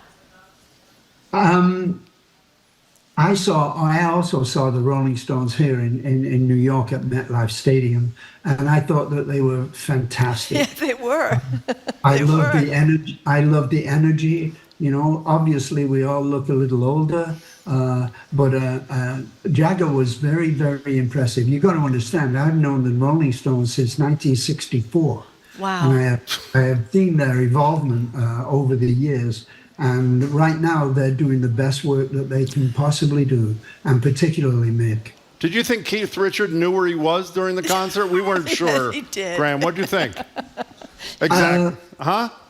I love the part where Keith, after his couple of songs, said, "Well, that's my little bit." That's great. Thank you very much. We can't tell you what the names of one of those songs was, but it was pretty great when he takes to the stage when Jagger's taking a break. I'm sorry, Graham. Go ahead. No, you're right. Keith is an unbelievably great rhythm guitar player and lead guitar player. And I saw him running around the stage, not quite as energetic as Mick, but I saw him moving. I hate to ruin the mood with a sad story, but it was a poignant story that you told about David Crosby, of course, who was your bandmate for so many years, that you guys had some difficult times, but you were close to getting a final reconciliation. Tell us about that. David and I, even though we were best friends for, over 50 years and musical partners, of course, for the last couple of years, didn't speak to each other. There were things in my book that he didn't like, even though I sent him the galleys and said, if you want to change anything, just do, but he never responded, so I put it out. Anyway, David and I were not talking for the last couple of years. And then about 2 weeks before he passed away, he emailed me and said that he wanted to talk to me and apologize for some of the things that he had said about me. So I set up a FaceTime with him because I wanted to see his face while we were talking. And I set it up for 2 o'clock my time, which was 11 o'clock in his time in California. Unfortunately, he never made the FaceTime and died a couple of days later. But we were voicemailing and emailing and trying to figure it out, even to the moment that he died. We're talking to Graham Nash. By the way, the name of that book is Wild Tales, A Rock and Roll Life. About a decade ago, he wrote it, and it is terrific. So you never know if stories from way back when are true or made up after the fact. So one of the things I read last night that I think I had read years before when you were joining us, but I don't know if it's true or not. When Alan Clark, and obviously Holly's fame, you and Alan Clark, when you and Alan Clark were young, is it true you beat the Beatles in a talent contest, or is that made up? No, it's completely true. What happened is this. There was a promoter from Canada called Carol Levis. And what he would do is he'd go to each particular large town city in England and find out what the 10 best performers were in each city and invite them to do one song. And then at the end, he'd come on stage, he'd put his hand above each artist, and whoever got the most applause was the winner. On November the 19th in 1959, it happened in Manchester, and this was the way it went. There were me and Alan Clark, who later formed the Hollies. There was a man called Freddie Garrity, who became Freddie and the Dreamers. Oh, my God. Oh, my gosh.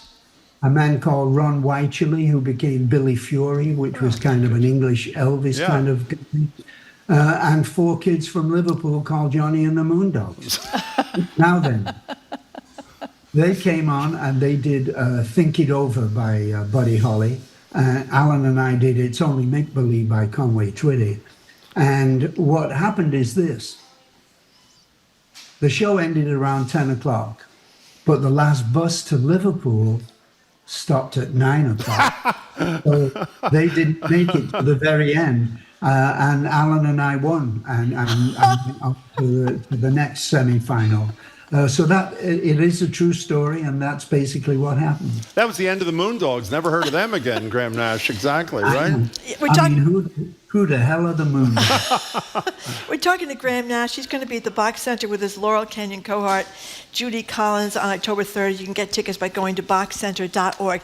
I just called Judy Collins your Laurel Canyon cohort. I also read when you left England, you came over and harmonized with Crosby and Stills. You knew you were going to be heading someplace else. But talk a little bit. There's been 2 wonderful documentaries. I've watched them both about Laurel Canyon. Talk about that time and that mood and what it meant for music. Laurel Canyon was a very interesting. We've Frozen lost him again. We've frozen again, right in the middle of. But we're relentless. We're not going We anywhere. are. But if people have this. Oh, here he is. Here he is. He's back. Okay. Go ahead, Graham. There were many musicians that lived in Laurel Canyon, and I had just come over and lived in America in '68. So what would happen is that it wasn't a contest, but we were excited about the music that we were making. And we would go to people's homes and we would sing most of that first album with just a couple of acoustic guitars and our three voices. And so it wasn't competitive, but we would go to each houses and play our new song. Hey, listen to this that we wrote this morning. Hey, listen to this one. And Jackson Browne would go, hey, listen to this one. And David Blue would go, hey, listen to this one. And Jennifer Warren would say, hey, come on, listen to this. I mean, it was a really interesting place because I don't think that we knew that it would be so important much later, but it was a very interesting society. And it was outside, it was in the hills around Los Angeles, am I correct? That's where Laurel Canyon was located. Yeah, that's what I thought. That's right. Okay. It's 10 minutes from Hollywood Boulevard. We're talking to Graham Nash, who ended the career of the Moondogs. I want you to know, we just got a text, Graham Nash, from Linda in Cambridge. Here's what she said. Our House was the first dance song at my millennial cousin's wedding 2 weeks ago. 34 years old, and that's their special song. That's pretty good, huh? So while you're with us, when I was listening to the Graham Nash catalog last night at home, one of the songs I hadn't heard before that I heard, we'll just play a couple seconds of it, was something I think you did a year ago called Golden Idols. Here's a little piece.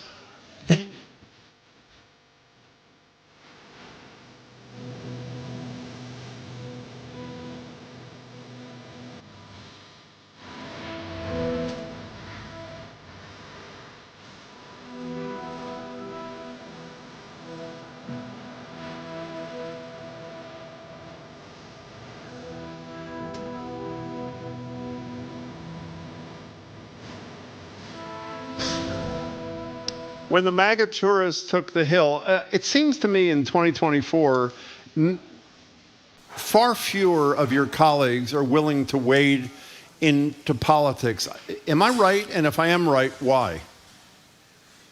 I think the people that own the world's media don't want anyone rocking the boat. They just want sheep to lie down and buy another soft drink. But I've always wanted to express my mind. That's why I came to America in the first place. I've been an American citizen for over 50 years. I wanted to vote. I wanted to be a part of the society.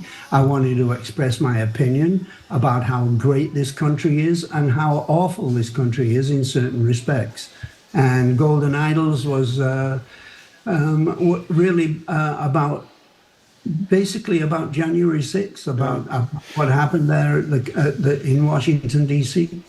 Well, then my last question is the same one I asked Doris Kearns Goodwin, who's got a little different profession from you about 20 minutes ago. Why is almost half the population infatuated with the guy who inspired this attempt to overthrow the government on January 6th? I wish I understood that myself. I don't think any woman should ever vote for Donald Trump. I think that, the very fact that America is facing an election with a criminal who was convicted on 34 felony counts against Kamala Harris, I don't understand it. I don't understand what hold this man has. It's almost as if he was a mob leader and he was saying, I'll kill your entire family if you don't vote for me. I don't quite understand it myself. I think these MAGA Republicans are darker. They certainly want to take us backwards. They're very bitter and they're very angry. And that campaign against Kamala Harris's campaign, there's no comparison whatsoever. We really look forward to hearing you and Judy Collins on We do. October 3rd, Graham Nash. Thank you so much for your time. We began this segment playing Our House, which is one of your most famous songs, Crosby, Stills, and Nash. We're going to end with a beautiful song, Feels Like Home. Oh, I love that. Much more recently written about the house you're in right now, or at least the relationship in the house you're in right now. Graham Nash, thank you so Graham. much We really appreciate for it. being with us. Graham Nash, of course.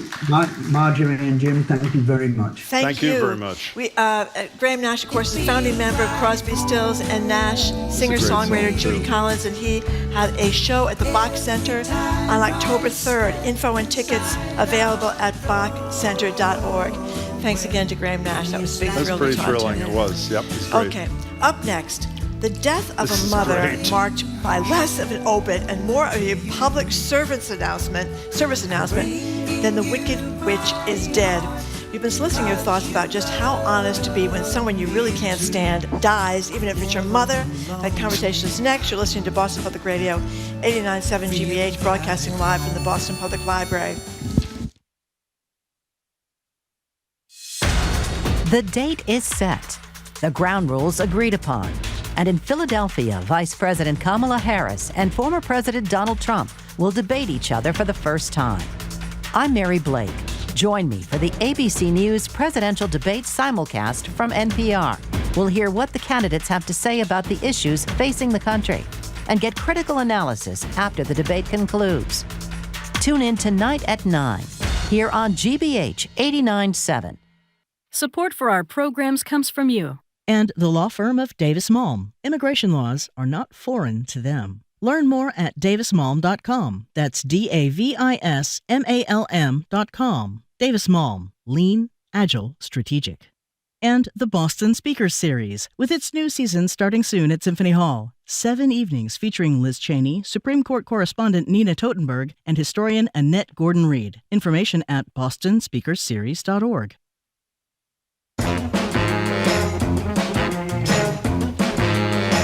Welcome back to Boston Public Radio. Jim Browdy and Marge Regan live from the library, streaming online at youtube.com/GBH News. The final hour, we're going to talk to John King about the debate and the election. And we're going to talk to you about the debate in just a few minutes. But it's time for our tech segment of the day. Up in Maine, this is true. One woman tasked with writing her mother's obituary, I repeat, her mother's obituary, chose to pull no punches. The 4-sentence obit reads as follows. This is in the Kennebec Journal. I went to Camp Kennebec, by the way, Marjorie. It's only a few lines. This is it verbatim. Florence Flo Harrelson, 65, formerly of Chelsea, died on February 22nd, 2024, without family by her side due to burnt bridges and a wake of destruction left in her past. Florence did not want an obituary or anyone, including family, to know she died. That's because even in death, she wanted those she terrorized to still be living in fear, looking over their shoulders.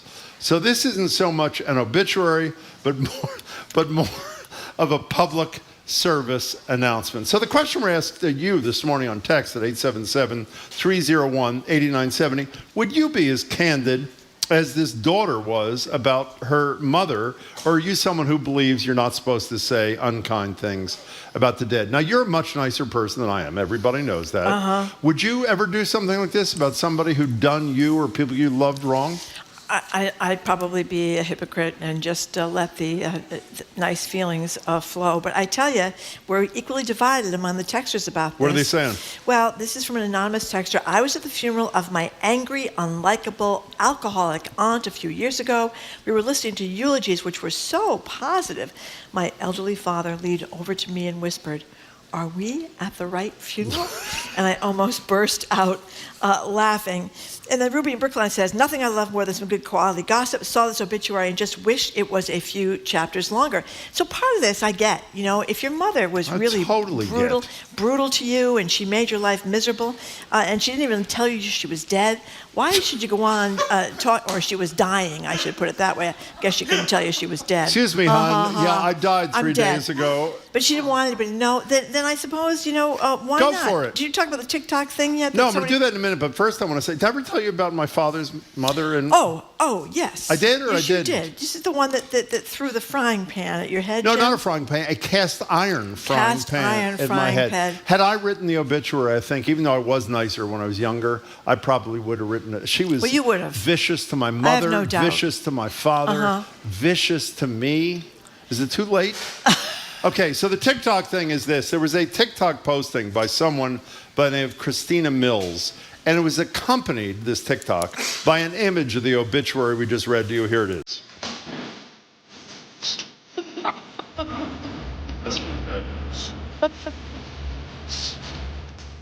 Why? Where do you think? I don't know what the genesis is. Where does it come from?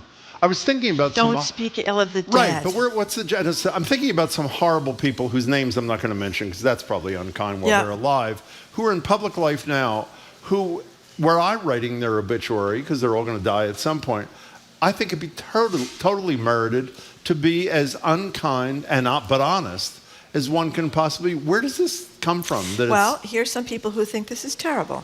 This is Sheila from North Attleboro. What a horrible idea to publicly shame a dead person. Those who need to know already know. Save it for a tell-all book if you must, but not an obituary, for God's sake. We're all flawed in some ways. What a vengeful and mean thing to do. I think you should read this on the screen. This is a text from Dave from Concord. Do you want to read that, Marjorie? Oh! Can we open this segment with Jim reading his obituary as he thinks it should be read, and then we can all chime in with how we think it should be read. That's a very clever one, Dave. But you know what's interesting? I mean, I don't mean to go too deeply. We only have a minute left here, but I'll do it anyway. The person's dead, so even if you think it's unkind to be unkind to someone at the end of the day, they are dead. They don't know. So is the theory that you shouldn't be unkind because the unkindness trickles out to those who are alive, who actually did feel positive about this person? I would guess in this particular instance, nobody felt positive about this person. This Florence woman sounds like an absolutely horrible person. But Keith in Eastham kind of embraces... Well, you got to read this one, too. Of course, it's all about me. Paul from Fort Lauderdale. What did he just text? If Jim's grandmother had better aim, we might be dealing with a much nicer person. Too bad she missed. Why am I smiling? Much love. Listen to this from Keith in Eastham. I am strongly in favor of speaking ill of the dead. I'm also strongly in favor of speaking ill of the living. How do you like that? We do that for a living, actually. Okay, coming up next, we're going to talk about what's giving everybody a nervous breakdown is this debate tonight between Kamala Harris and Donald Trump. It starts at 9 o'clock. We're going to talk to you about your feelings. The convicted felon on one side and a former prosecutor on the other. Will Harris bring that energy tonight? Are you going to watch, or are you too nervous to watch? 877-301-8970 is the number. You're listening to Boston Public Radio live from the Boston Public Library and streaming at youtube.com/GBH News. I'm Arun Roth. From Roxbury to Rockland, there are unsung heroes in every community here in the Bay State, and we want you to help us raise them up. To nominate one of your neighbors for the Joy Beat Spotlight, call 617-300-BEAT. Support for GBH comes from you and Massachusetts Maritime Academy, the Commonwealth's leadership university. They offer a hands-on learning environment, helping to prepare their students to be global leaders in careers on land or at sea. Maritime.edu. And Rockland Trust Bank, committed to helping individuals and local businesses work towards their financial goals by providing financial advice and resources. More at rocklandtrust.org. Rockland Trust Bank, where each relationship matters. Member FDIC. I'm Executive Arts Editor Jared Bowen, and you and I are listening to 89.7 WGBH, HD1 Boston, online at gbhnews.org. GBH News with NPR. What matters to you? I'm Jim Browdy, head on hour number 3 of Boston Public Radio. Tonight at 9, it's the first and maybe last presidential debate between the felon Donald Trump and the prosecutor Kamala Harris. We'll talk about it with CNN's chief national correspondent, John King. I'm Marjorie Egan. After we hear from John King, we're opening up the lines to get your... In Washington, I'm Lakshmi Singh. The size of the divide between male and female voters could very well determine the 2024 election. NPR's Frank Ordonez reports on how tonight's presidential debate between Vice President Harris and former President Trump in Philadelphia will highlight the huge gender gap in this year's contest. Celinda Lake, a Democratic pollster, says Vice President Kamala Harris needs to win women by more than she loses men. Harris needs to maximize the women's vote and generate the biggest gender gap possible. And Trump is trying to mute the gender gap by appealing again to women. She says female voters will be watching how Trump treats Harris during the debate. These are prominent, accomplished women.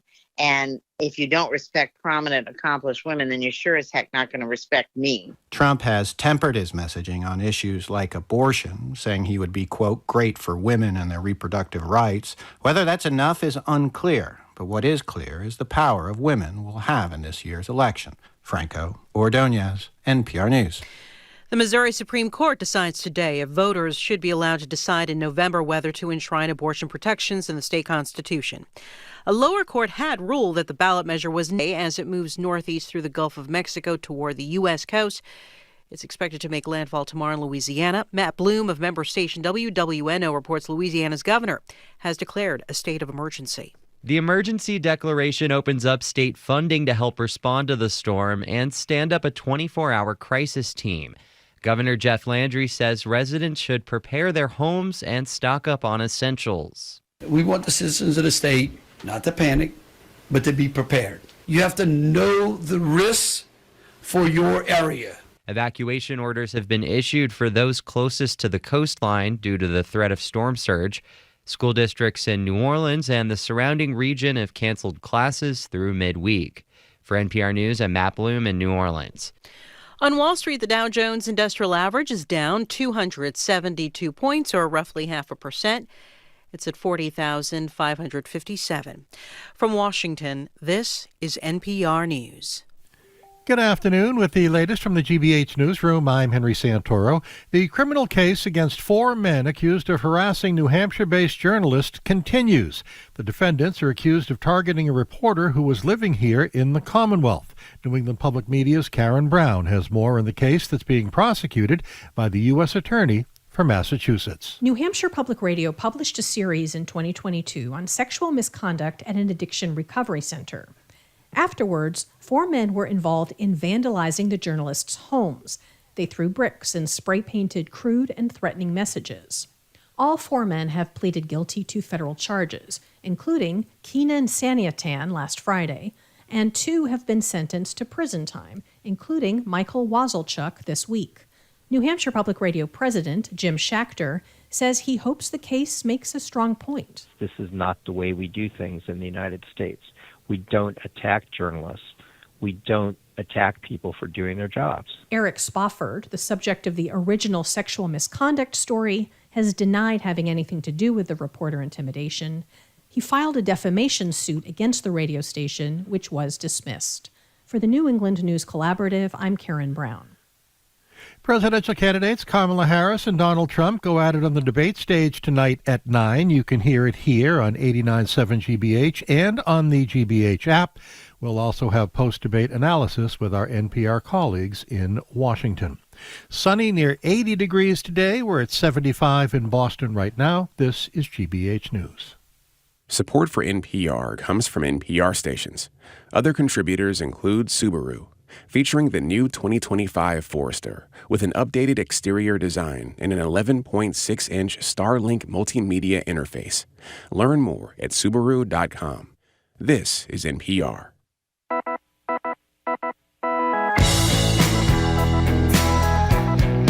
Welcome back to Boston Public Radio. Oops, it's beginning of the hour. That's okay, Jim. That'd be you. Go ahead. That's Sorry. okay. It's okay. You're Jim Browdy, of course. I am. You're the guy that interrupts. I'm Marguerite, and the person that gets interrupted, but That's I don't correct. mind. Welcome to hour number 3 of I'm Boston glad Public you didn't Radio. even bring it up since you don't mind. That makes me feel pretty good, actually. Thank you for not You're bringing welcome. it up. Yeah. You're welcome. Okay. We're broadcasting live from the Boston We are. Public Library, streaming at youtube.com/GBH News. Tomorrow, we're going to be joined by national security expert Juliet Kayyem and media maven Sue O'Connell to analyze tonight's debate, which some of us are very nervous about. 9 o'clock, as Henry Santoro just said, you can listen to it if you're not in front of a TV on this station, followed by NPR commentary. You're nervous. I'm nervous. Doris Kearns Goodwin is nervous. Told us she was nervous. Yeah. We want to know what your thoughts are. How are you preparing for this? What are you doing to get ready for this? What are your expectations? If you're a Trumper, we're happy to talk to you too. What do you want to hear from your guy? If you're supporting Harris, Let's hear the same thing on her side. And if you're undecided, even though I have to say, I really find it hard to believe that anybody is undecided, but there's still some. And as Doris said a while ago, 28% of people in a poll, I think was out yesterday, said they still need to know more about Harris. I am not one who believes that she can't avoid policy questions, like I think she sort of did on that fracking thing on the Dana Bash interview. We'll play that in a minute. I think substance is actually less important. I think she's got to connect with people, show she understands, show that she understands that even though the economy is in pretty good shape, it hasn't been in good shape and it's not good shape for everybody. I don't think it even matters what Donald Trump does tonight. People have seen the worst of him, which is the daily regimen. It doesn't have any impact on his support. I think tonight is all about Kamala Harris. And Matt Bai, who used to be at the Globe, now he's at the New York Times, I thought wrote a very smart piece today saying that there are people, significant numbers of people who say they need to know more about her. And if you are unsure about Kamala Harris at this point, I would guess you are a moderate or maybe a conservative Democrat or maybe a Republican who voted for Nikki Haley, and you want to make sure that she is not too liberal for you. Or an independent, obviously, a ton of independents. You need to get those people that are sort of in the middle that haven't made up their mind, and I think that's because the knock on her, I don't think she's too liberal, but the knock on her is that she said things back in 2020 when she was running the first time that may seem too liberal for people now, that she's got to convince them that she's not going to be like an open borders person or go off the deep end. Or that, like her opponent, she's not both pro-choice and pro-life, which is essentially what he tried to convince. So, well, by the way, there's another thing I hope has some impact. There was a story, and it is so long overdue. The lead story in the New York Times on the website was this morning, was about the cognitive abilities of Donald Trump and the decline that some are seeing, how he rambles. He calls it weaving thoughts together, how he's incoherent at times. And they made the point, or a point was made, that he's in a not dissimilar position from where Joe Biden was. He'll be the oldest president ever to win, and he'd be the oldest president to serve, should he serve a full 4 years. And the example they pick, here's Trump's full response to a question about affordable child care during a speech at the Economic Club of New York. This is last Thursday. Here it is. It's a very important issue, but I think when you talk about the kind of numbers that I'm talking about, that, because look, child care is child care. There's something, you have to have it. In this country, you have to have it. But when you talk about those numbers compared to the kind of numbers that I'm talking about by taxing foreign nations at levels that they're not used to, but they'll get used to it very quickly. And it's not going to stop them from doing business with us, but they'll have a very substantial tax when they send product into our country. Those numbers are so much bigger than any numbers that we're talking about, including childcare, that it's going to take care. So if he had an answer like that is totally incoherent tonight, would that have any impact on the 47 or 48% of the voters who support him? I don't think it matters. I mean, the guy is a convicted felon. He's a sexual predator. He's an insurrectionist. He's, cheated all his workers out of them. And, building these casinos, not all the workers, but many of them. And when he was building the casinos in Atlanta, people that work for him, he's cheated those students at Trump University to pay a $25 million fine. He does all these terrible things. It doesn't seem to matter. I don't know why, but it doesn't seem to matter. Talking about Hannibal Lecter all the time and sharks, whether you could rather get electrocuted or be eaten by a shark. I mean, what is he talking about? It doesn't seem to matter, either because people don't know it or they just don't care one way or the other. So I think the whole thing is, can she get these people that are kind of in the middle and are on the fence? Because the election is very, very, very close. Well, let me give you an example of where I think she won't convert those people. We've talked about this. Her answer about fracking during her interview with Dana Bash, which was on CNN, the first national interview she did since she won the nomination, with Tim Walz at her side, her vice presidential nominee. You'll hear Harris and you'll hear Dana Bash from CNN. No, and I made that clear on the debate stage in 2020, that I would not ban fracking. As vice president, I did not ban fracking. As president, I will not ban fracking. In 2019, I believe, in a town hall, you said you were asked, would you commit to implementing a federal ban on fracking on your first day in office? And you said, there's no question, I'm in favor of banning fracking. So yes. So it changed in that campaign? In 2020, I made very clear where I stand. We are in 2024, and I've not changed that position, nor will I going forward. I kept my word, and I will keep my word. And she went on to say her values are exactly the same. I thought it was a totally inadequate answer. It was a horrible answer.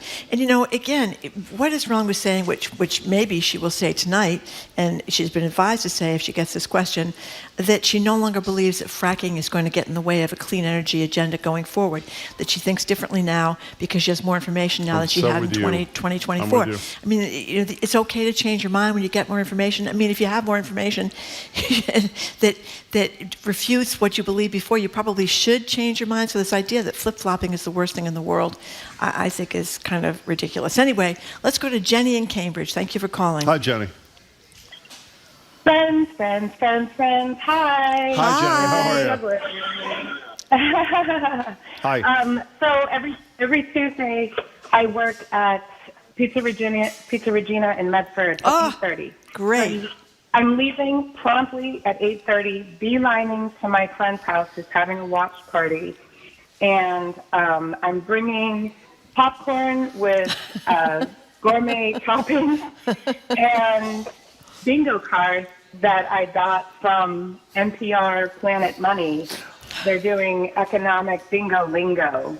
I just heard that on this station this morning, and then I screenshotted a bunch of those bingo cards, and we're printing them out. Everyone's putting in, thank you, everyone's putting in $1 to play bingo, and whoever wins the pot. I'm all in. Well, wait, you're all into the debate, so you have none of the anxiety that Marjorie and I are feeling at all, apparently, right? Oh, no, this is all anxiety-driven. Oh, great. I mean, actually, I like putting my energy and thoughts into the outcome that I do want, which is why I don't say the name of the other guy. Mm-hmm. I am so thrilled about Kamala. I'm so proud of her. We're both from Oakland, California, originally, by the way. This is historic. I want my children to see a woman candidate, president, prosecutor debate this criminal. Jenny, you really nailed it. Thank you very much for the call. 877-301-8970. One of the texters says she has so many feelings, but I have to stuff them all down because my 10th grade daughter is hosting a watch party with her friends. No swearing, F-bomb screams, or throwing things. She says I'll have to spend the whole time trying to be a good role model. Damn it. 877-301-8970. We're talking obviously about the debate, 9 o'clock tonight, 90 minutes. And I assume everybody knows the mics are muted when you are not speaking in response to a question. My understanding is that ABC, the moderators and the producers have the power, if there's an exchange, to keep the mics open. What I don't think they're going to do is if Kamala Harris, for example, turned to Trump or Trump turned to Harris and asked the question, sadly, I don't think the mics will be open for that. Sue in the car text, I will be watching but taking an edible. Joel in Connecticut says Xanax and Rockford Files if it gets too intense. Did you watch the whole Biden debate, by the way? That was one of the most painful. Horrible. I mean, not only because I admire the man, but it was so painful to watch a person in decline right in front of your eyes. Did you last for the whole thing or no? I watched the whole thing. I kind of felt it was my job to watch the whole thing. But I was texting with a lot of my friends and family. I have a divided family, but the Democratic side of my family was very, they were almost sick to their stomach because they were so upset. Anonymous texter says, I have a physical tomorrow. This is really bad timing for me. My blood pressure is going to be through the roof. Did you hear this morning, I don't know if it was an NPR or I don't know where it was, that 70% in a poll that came out yesterday, 70% of America intends to be watching tonight. I don't know if that's higher or should have asked Doris. That's a lot of people, which is wonderfully healthy for small d democracy, no? Yeah, I think it's great, and I think everyone is, she's getting so much advice about what to do. I can't imagine what it's like to be her in the middle of this mess. Oh, that was Jenny the Juggler, Jenny from Cambridge, who just called a minute ago. Okay, we love Jenny the Juggler. I hate to keep saying the same thing every time she's kind enough to call. We had, I believe, in the history of radio in this country, the only juggler to perform live on radio. It's difficult. It was difficult, but she was great, wasn't she? She was great, but no one could see her. She is great, too. But they could see her now because we're on YouTube.com/GBH That's true. Well, she's not here right now. That's a good point. Laura in Cohasset, thank you for calling. Hi, Laura. Hi. Hi. I have on the microphone issue. Yeah. He won't be able to talk so that we can hear him, but he can talk, and she will hear it. Correct. That's a good point. They bug crazy just by whispering things. And anyway, okay, that. And then there was a study I heard about on PR recently, and these people took incoming kids to college, and they their brains while they watched different media and other input. They could predict to this person who would become first-degree friends, second-degree friends, third-degree friends, and who would never be friends. So my point is that there are people who we are just never going to understand, that our brains are in certain ways, and like the people we consider normal are completely different than the Trump. We're losing half of you. Yeah, we're missing it. So, Laura, is your point briefly that you're describing the almost 50% of the population who say they plan to vote for Donald Trump? Is that who you're talking about? Yeah, I'm saying their brains are just mapped completely differently, and we will never understand them. Well, Laura, thank you for the call. But those same people, the vast majority of them, weren't like that 8 years ago. And so what happened to them? It isn't like they've been that way all their lives. Their brains 8 years ago, they when elected Donald Trump. No, I understand. Pre-8 years, there was a real Because Republican Party of conservatives. He's been a TV star, and he's been a lifelong con man. I mean, I think there are a lot of people who have been seduced by con men. You see some of these evangelical preachers that are full of baloney and people that get you to buy stuff. Half the United States of America? Well, I think it's a lot more. I think it's con men. I think it's the media people listen to. I think people get lied to all the time, and buy all these places where you didn't think they could lie, like television stations. Of the 48 or 47%, these two most recent polls the last 2 days, who, I'm sorry to obsess on the same thing, so I'll do it briefly, who say they support Donald Trump, do they believe he didn't try to overthrow the government that he now wants to run? Well, I think for some people, it's just that their pocketbook was that they thought was doing better during the Trump administration. It could be as simple as that. But even if they're concerned about, wouldn't you work? Most people I know, even people with whom I politically disagree, would be troubled by electing someone who, as Doris said, didn't believe in the peaceful transfer of power.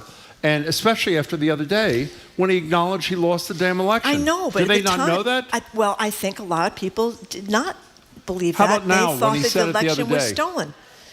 I don't know what they think in the last 2 days, but I certainly think the people that went down there to D.C. and broke into the Capitol thought the election was stolen from them. And I also think that there's a break it all apart sentiment among millions of Americans because their lives have been very impacted. They don't have enough money. They can't afford their rent. They can't afford the other thing. They see other people getting ahead of them. And I think there's also the immigration issue. People are, I think, wrongly, but convinced that somebody's going to come here from Guatemala and take their home and their job and their house. And by the way, on that note, Trump, I'm sure tonight, speaking about fact-checking, will talk about how immigrants come to this country and commit all these horrible crimes. Every single piece of research, every piece that's been done in recent years shows that immigrants, Americans are here being undocumented or not, commit fewer crimes than people who are American citizens. Janice from Rhode Island, what do you think, Janice? Hi, Janice.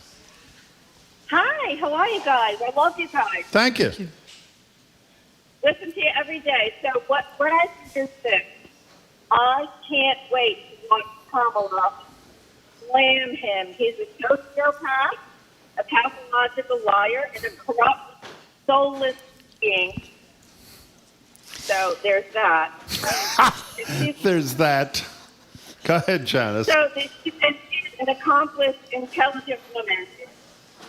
And the moral compass of our society is totally lost. It's kind of like a Jerry Springer kind of world we live in now. I am so glad you said that. Our moral compass is totally lost. We have no concern for our fellow human, at least half of us don't, of our fellow human being. And morality is, did you hear, Janice, thanks for the call. Did you listen to the bulk of that 40-some minute lunatic press conference he did the other day after announcing they were appealing the E. Jean Carroll verdict? About Lee's, the woman that he not his type. He wouldn't have chosen her. She would not have been the chosen one. Yeah. Like he was God, choosing which woman am I going to sexually assault. And by the way, we've all seen she would have been exactly his type. I mean, she was not that you have to be. A lot of women well, I don't even want to go there. Well, no, I think people know exactly what you. But it's so crass, and and by the way, even But you know what the thing, we talked about this yesterday. What's that? There have been a lot of people that have been immoral people. I would say Bill Clinton was not a very moral guy, but he was public morality. He was doing something for the country. Ted Kennedy, obviously, Mary Jo Kopechne, we all know that story. But I think I always thought, and a lot of people have thought this, he was doing penance for the rest of his life for letting her die in that car. And he did a lot of things. Doesn't undo what he did. No, by it the doesn't way, undo so you what he don't have done. to text But us. it was a privately very flawed man privately, but a very his public morality was, he did a lot of legislative things. We just talked to Doris Kearns Goodwin about FDR. He was another guy that had multiple affairs, but he did a wonderful, the New Deal and all that he did for the United States of America. So that's kind of the problem. We have someone who's publicly not moral and privately not moral either. So this is kind of a new frontier, unfortunately, for the United States of America. Are you worried? I said this yesterday. I was not one who was I'm impressed by the Harris campaign. I was not impressed at all by her performance with Dana Bash, not just the fracking question. When she was doing the personal stuff, I thought she was great. But on the policy things and the substantive things, it didn't impress me. Do you worry? I mean, we've seen her as a brilliant prosecutorial type on the Senate Judiciary Committee, for example, when she had nominee Kavanaugh before her. She was unbelievable. But the difference in that situation, she controlled it. She was the one asking the questions. She was the prosecutor, not literally, but figuratively. This is a whole different dynamic here. And it's not dissimilar from the dynamic when you're the interviewee like she was with Bash. And I worry, actually. I don't know if she can do it, but, the previous caller said she wants her to slam him. I don't know. Is that the right thing to do, or do you not want to just take his bait? I love the answer she gave to Dana Bash about when she was asked about, you just became black a couple of weeks ago or something. Next question. And she just said, more of the same, more of the same. Next question. Dana Bash says, is that it? And Harris said, that's it. So I found... Well, she made her point by doing that, too. Yes, she did. Yeah. So I think she's better not getting...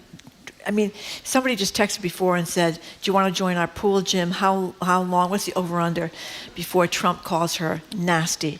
He loves to call women nasty, particularly black women or women of color nasty. So, does she want to go there? I don't know if she wants to go there, but what do I know? Mark from Pawtucket, thank you for calling. Hi, I'm calling because I read Thomas Friedman's article on the opinion page yesterday in New York Times. Very simple. He said the 23 words Harris needs to say to win. And they are, Joe and I got a lot of things right, but we got some things wrong too. And here is what I have learned. By the way, I'm not your connection. I'm sorry, your connection is another horrible one, so our apologies. I am totally with you and with Friedman. The notion, admit you made some mistakes. That is so disarming. It is incredible. And this is what Doris was talking about before in terms of Lincoln. When he embarrassed an opponent who ended up crying, goes over to the guy's house and apologizes. Admit that you and Biden weren't perfect. Don't you think that cracks people's minds open? Because I would suspect... Thank you, Mark. I'm sorry, but the connection was bad. One thing I think you might want to go after if you were Donald Trump is getting out of Afghanistan, which is an unmitigated disaster.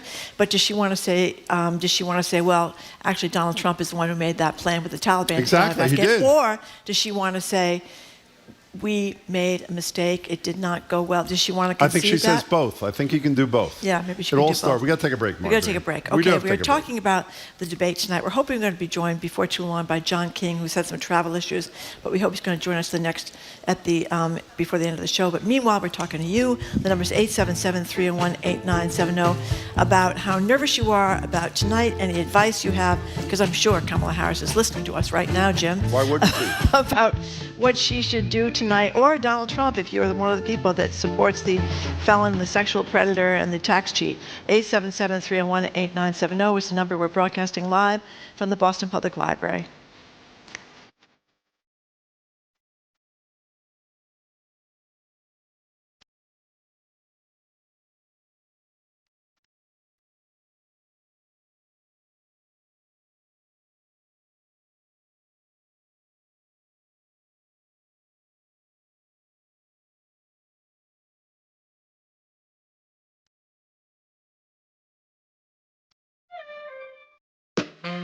I'm Jared Bowen. Coming up on The Culture Show, comedian Eugene Merman. Born in Moscow, raised in Lexington, he honed his craft working the stages of Boston's comedy circuit. Today, he's known as the voice of Gene Belcher on the FX animated hit Bob's Burgers, and for his brand of absurdist humor. He joins us to talk about it all ahead of his show in Somerville at the Crystal Ballroom.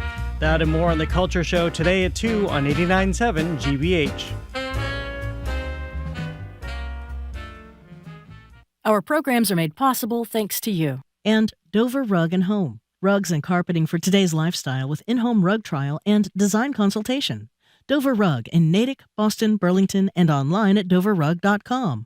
Dover Rug. Rugs and the people who know them. And Heal Veterinary Clinic in Watertown. Committed to providing their clients with conversation-focused visits and caring for pets with low-stress animal handling techniques. Heal Vet. A better experience for you and your pet. Heal.vet.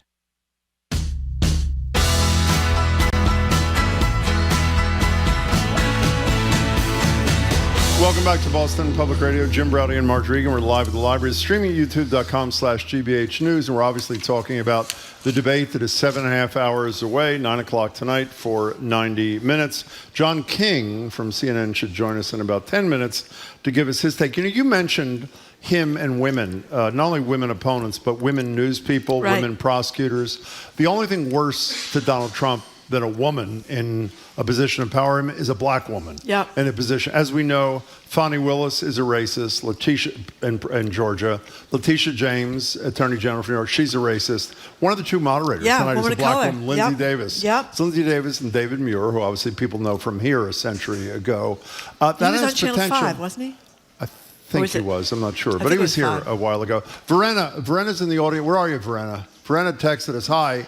Thanks for coming." Brenna said, "I'm in the audience at the library. I'm incredibly anxious, and my plan is to watch with popcorn and wine. My concern is that he is, this is legit.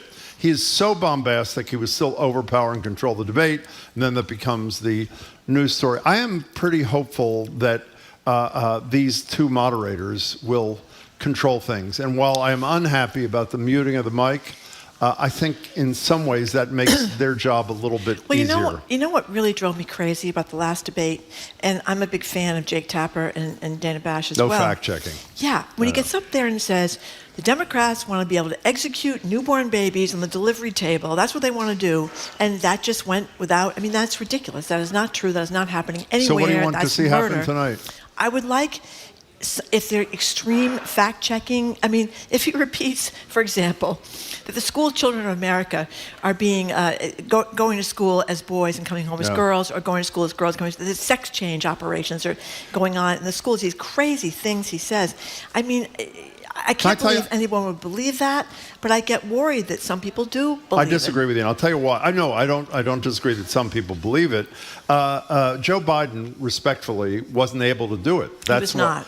She is able to do it. So, for example, if it turns out he got the last word on a subject and was lying, you either give her more time or you do a fact check. But I think it's a totally different animal with Harris as compared to Biden. Here's an existential question, Jim, from one of the texters. Would Donald Trump still prefer being electrocuted to being eaten by a shark if the electricity were to come from a wind farm? Did you ever listen to that that actual thing that he said? Yes. The boat's going in the water. You're going to be electrocuted, or you're going to be eaten by a shark. I mean, it was like insane. But he calls it weaving. That's what he calls it. It's not rambling. It's weaving. What does Margaret Sullivan call it? Sane-splaining? No, sane. Not splaining. Sane washing. Sane washing. That's right. Explain what sane washing is. I'm really glad you brought that up. Well, it's been around for a while, but it means the way journalists translate these rambling word and salads. treat him like he's sane is what she's basically saying, right. which he is not. I mean, she gave this example of the Wall Street Journal, which is owned by Rupert Murdoch, which owns Fox News, talking about his brilliantly laying out the sweeping vision of lower taxes, when in fact the sweeping version of lower taxes that he laid out was full of these weird non sequiturs, just like when he was talking about child care, and they didn't point that out. By the way, lots of us in the media are being blamed by false equivalency. Margaret Sullivan writes about this all the time, and I think she's absolutely right. And this wonderful guy from Tufts that maybe we can get on sometime is talking about the same thing. He was on Media Matters last week saying, why does the press treat it differently? Why do we say fracking versus school children and sex change operations. You know what I mean? They're not even on the same plane. Or his position on reproductive freedom, saying he'd be the greatest president in American history for reproductive freedom for women. Penny from Weymouth has a great take. The worst thing one can do to Trump is ignore him. Kamala can just go, and continue on with whatever she needs to say. I think that's brilliant. I think that's great, too. I think it would make more Applause sense. at the library if you can't hear it. I like that, too. You don't want to get to a back and forth. Remember with Hillary and Trump, you're the puppet. No, you're the puppet. But no, you you're do the want puppet. to bait no, you're him. The puppet. She does want to bait him. That will probably annoy him if she does ignore him. Anyway, we already talked to Perry. No, we didn't. Oh, it's a different Perry. Perry from Whitensville. We didn't have another Perry, but it's great to talk to anyway, Perry. Perry, do you know the other Perry or do you not? Oh, that's Penny from Weymouth. I do not. Sorry. I do not. Sorry. Please introduce me. Okay. We're going to call you Penny too, Perry. Is that okay? Hi, Perry. How are you? I want to take Marjorie and bring her off the cliff. Thank you. Good. Two things. Yes. It's two things. One, I have two staunch Republicans in Houston, and they're voting for Kamala Harris. So Why? Really? Why? Why? January 6th, Jim. Good. January 6th. And so Marjorie, take that to the bank. And two, I believe intelligence will win out. I'm a firm believer. I know there's a lot of crazy stuff he says, but I believe intelligence wins out, so Kamala wins. Okay, so that, Perry, that gives me an opportunity to tell my favorite political story, because it's my mother's favorite political candidate. When Adlai Stevenson, senator from Illinois, was running against Eisenhower for the second time, a woman allegedly walks up to him at the Democratic convention and says, Senator Stevenson, I'm so excited to see you. I want you to know that every thinking person is voting for you. And he turns to her and he says, sadly, madam, I need a majority. So that is a pretty good, I don't even know if that happened, but that's what I've read. Perry, thank you for an excellent call. We appreciate it. 877-301-8970 is our number. Jill in the car, thank you for calling. Welcome, Jill. Hello. Hello.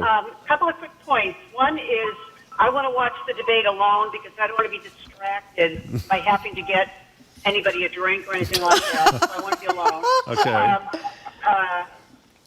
The open mic thing is interesting to me because I kind of felt like what Marjorie was saying about he can still make comments that she can hear. Yeah, that's a good point. And I think that's what threw Joe off. Well, I think Joe He was is not. Yeah, go ahead. I'm sorry.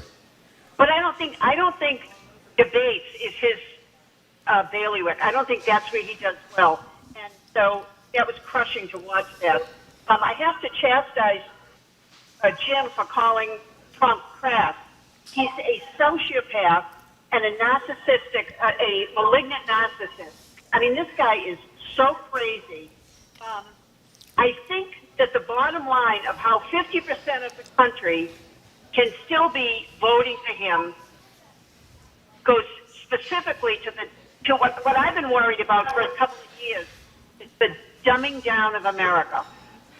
Well, I think in schools, I don't think civics is being taught. I don't think history is being taught the way it should be. I think that, if you go to your average person, you see these things like if Kimmel goes out on the street and asks people questions, they don't know the answer to the most simple question that everybody should know. Jill, the best one he ever did is a bunch of years ago. He sent out a reporter to Hollywood Boulevard and asked people whether they preferred Obamacare or the Affordable Care Act. Yeah, he said, what's the Affordable Care Act? They all loved it. Yeah. And then he said, what's Obamacare? They hated it. I hate it. Yeah, it had all to do with... In any case, thank you for your calls. We now are going to switch to a man who knows a hell of a lot more about this than we do, CNN's John King. John, thanks so much for joining us. Just a viewer call from Dorchester. Yeah, so we've read so much advice about what Kamala Harris should do tonight, what she shouldn't do tonight, what Trump will do, etc. What do you think, John? Is there a consensus on what's her best strategy, or we don't know?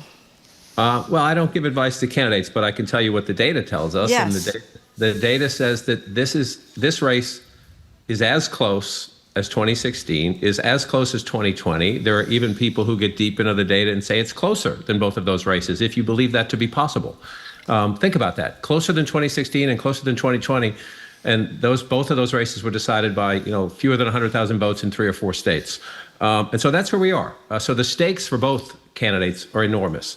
If you look at the vice president, so she had her pre-convention bounce. When Biden got out, she got momentum. It has plateaued a bit. I think it's flatlined. People want to see this debate. What is her biggest weakness? Number one, people don't know her very well. So this is a big, huge introduction.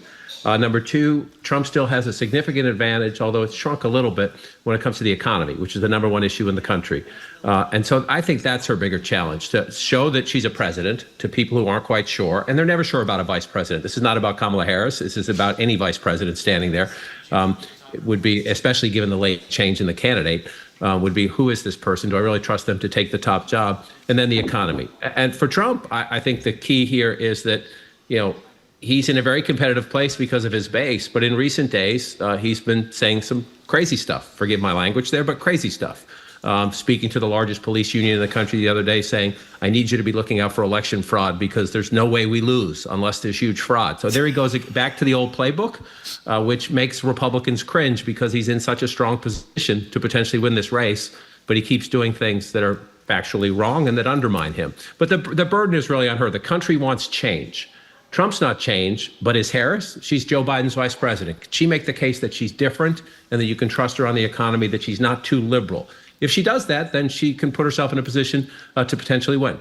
One of the things I love about your reporting piece that you've been doing, going around the country, talking to people, a lot of whom are Trump voters, is that they, lovely people, nice people, all that, not don't seem to be extreme in any way. Do you think any of this matters to them, that he has admitted on a podcast that he did win the election, that he talked about, school children having sex change operations in school, or what you just said about how we need fraud to win the election? My sense is it doesn't matter. It doesn't matter what he does. Or is it that they don't know about it? I think a lot of people have just learned to block things out because they have busy lives, and so they don't listen to it. They don't follow it as closely as we do. In recent days, J.D. Vance and Ted Cruz have been promoting this conservative conspiracy, for example, about Haitian immigrants into the state of Ohio and eating pets and things like that. Are they eating cats, supposedly? Yeah. Both Trump and Vance live in this conservative ecosphere that is from another galaxy sometimes when it comes to facts. That's just a fact. That's not an opinion. That's a fact. You can check these things out. And they repeat them. And so I do think one of the challenges for Harris tonight is she's going to have to decide how much time does she want to spend introducing herself and introducing her policy proposals and laying out how she thinks life would be better if she were president as opposed to Donald Trump. And how much does she want to make the point you just made, that he continues to say the 2020 election was stolen. That's not true. He continues to say things that are, of another planet when it comes to facts in orbit. That's a giant challenge to pick. And some of it depends on the moderators and what questions they ask. Some of it depends on which Trump shows up tonight. But some of it also depends on her. You can ask her name and she can, talk about the 2020 election if she chooses. To me, that's the most fascinating part. There has never been, she has been a much better candidate in this cycle so far than she was in the 2020 cycle. There has never been a moment in her life where she's going to have the pressure that she has tonight because she's in a literally 50-50 race. And I think that's a giant challenge. This has been a big thing in their debate prep, trying to pick the moment where if you think you can poke Trump and get him to go off into one of his rambles, or whether you want to just stick to the business she definitely needs to do, especially about, I'm a president. You can trust me as a leader. You can trust my judgment. She wins the character comparison. If you look at deep into the polling data, she wins on character. She wins on who do you most trust, who's more normal. But she's losing right now on two big issues, the economy and immigration. And I think especially on the economy, does she need to pass Trump on that? I don't know if she can do that. But if she can narrow that gap, she puts herself in a much better position. And I'm rambling a bit, Marjorie, but to your other point, there's a tiny group of persuadable. From my travels, there are a number of Republicans who voted for Trump in 2016, voted for Biden in 2020 because they couldn't take 5 a.m. tweets and they didn't want to ingest bleach. But they're Republicans by DNA, and they remember the pre-COVID Trump economy. So some of them are willing to hold their nose and vote for Trump, but they don't want to vote for Trump. The question is, can she peel them away? John King, there are two media questions I'd like to have you address. One you touched upon. This is 2 days old, my research, so I may not be current. I thought when Trump admitted in that podcast that he lost the election by a whisker, that was absolutely huge. Basically saying, everything I've been saying, even I admit, is BS. All the litigation was BS. As of 2 days ago, neither the New York Times nor the Washington Post had written about it. Peter Baker from the New York Times had tweeted about it, but a story that seems to me to be wildly newsworthy. CNN has covered it a lot, by the way, I should say. Why is it not getting the play that at least I think his admission deserves, John? Well, there's a giant conversation in the media, Jim, about, number one, does he mean it, right? Number one, he says so many different things. Take the abortion issue, take other issues, depending on which podcast he's on and which audience he's speaking to, or who spoke to him that morning about, sir, you need to address this, or you're angering these people, you need to do that. And so which Donald Trump? So part of it is that. And part of it is, and I think this is a legitimate conversation for the media. And again, forgive me, I hate to say this about any president of the United States, but he lies so often that it's not new. And I always joke, we're in the news business. You take something new and you slap an S on it and you got news. And so I think a lot of things Trump says that are either out there or controversial or sometimes flat out lies, people process them, including our business. And I think we need to think about this every day. We need to think about this 3, 4, 5 times a day about, when do we need to put attention on this? And on the case of that, he did say in a podcast, that he narrowly lost, but then he's gone back to saying again that it was stolen. And so, but you're right. It's a tough, he presents a giant dilemma for the media because in the course of an hour, he will say, you can spend 3 hours after he talks for an hour just fact checking him. Well, speaking of that, that's the other dilemma. CNN decided for the first debate that they would not do fact checking. And in defense of CNN, obviously they didn't know that Joe Biden was going to be unable as the opposing candidate to fact check. I haven't read anywhere. What is ABC's position on that tonight? Do you know? I don't know the answer to the moderators. And I thought Jake and Dana did a fantastic job with the first. You can't fact check everything. The other candidate is there to debate him. The other candidate is there to challenge him. If you go back to our coverage, and I know some Democrats are still mad about this, and I get it, I respect that. If you go back after and look, we have Daniel Dale, our fact checker, on afterwards right away, and then over the next couple of days. In a live event, a debate between two candidates, if Trump says the world is flat, the moderators can say, no, sir, it's round. If the moderators, it's up to them. If he says there's no such thing as climate change, or I won the 2020 election, I would hope the moderators would say, sir, that's just, you lost 70 cases, including with Trump judges. But then stop there and leave it to the other candidate. Trust the common sense of the American people. But I do get people who disagree, thinking you should fact check live. I get the passion of that. I just, having been in a chair like that, not quite at that level, but during primary debates and gubernatorial debates, it's hard. It's hard when you have candidates going at each other. And part of the responsibility is they are there to debate each other. Let them do that work. By the way, I was going to ask you exactly that at the end, but since you brought it up, you have done a lot of big debates. Marjorie and I have done a lot of gubernatorial, a lot of Senate debates, and I think it'll be no secret if we were to say we are really nervous before these things happen, even though I am proudly say we prepare a lot because we think we have a responsibility, as I know you and your colleagues do. Jim is the king of the follow-up question. Well, we prepare a lot because we take this seriously. What's the anxiety level? What was it like for you? What's it like for Dana and Jake? What do you assume it's like for Muir and Davis tonight, John King?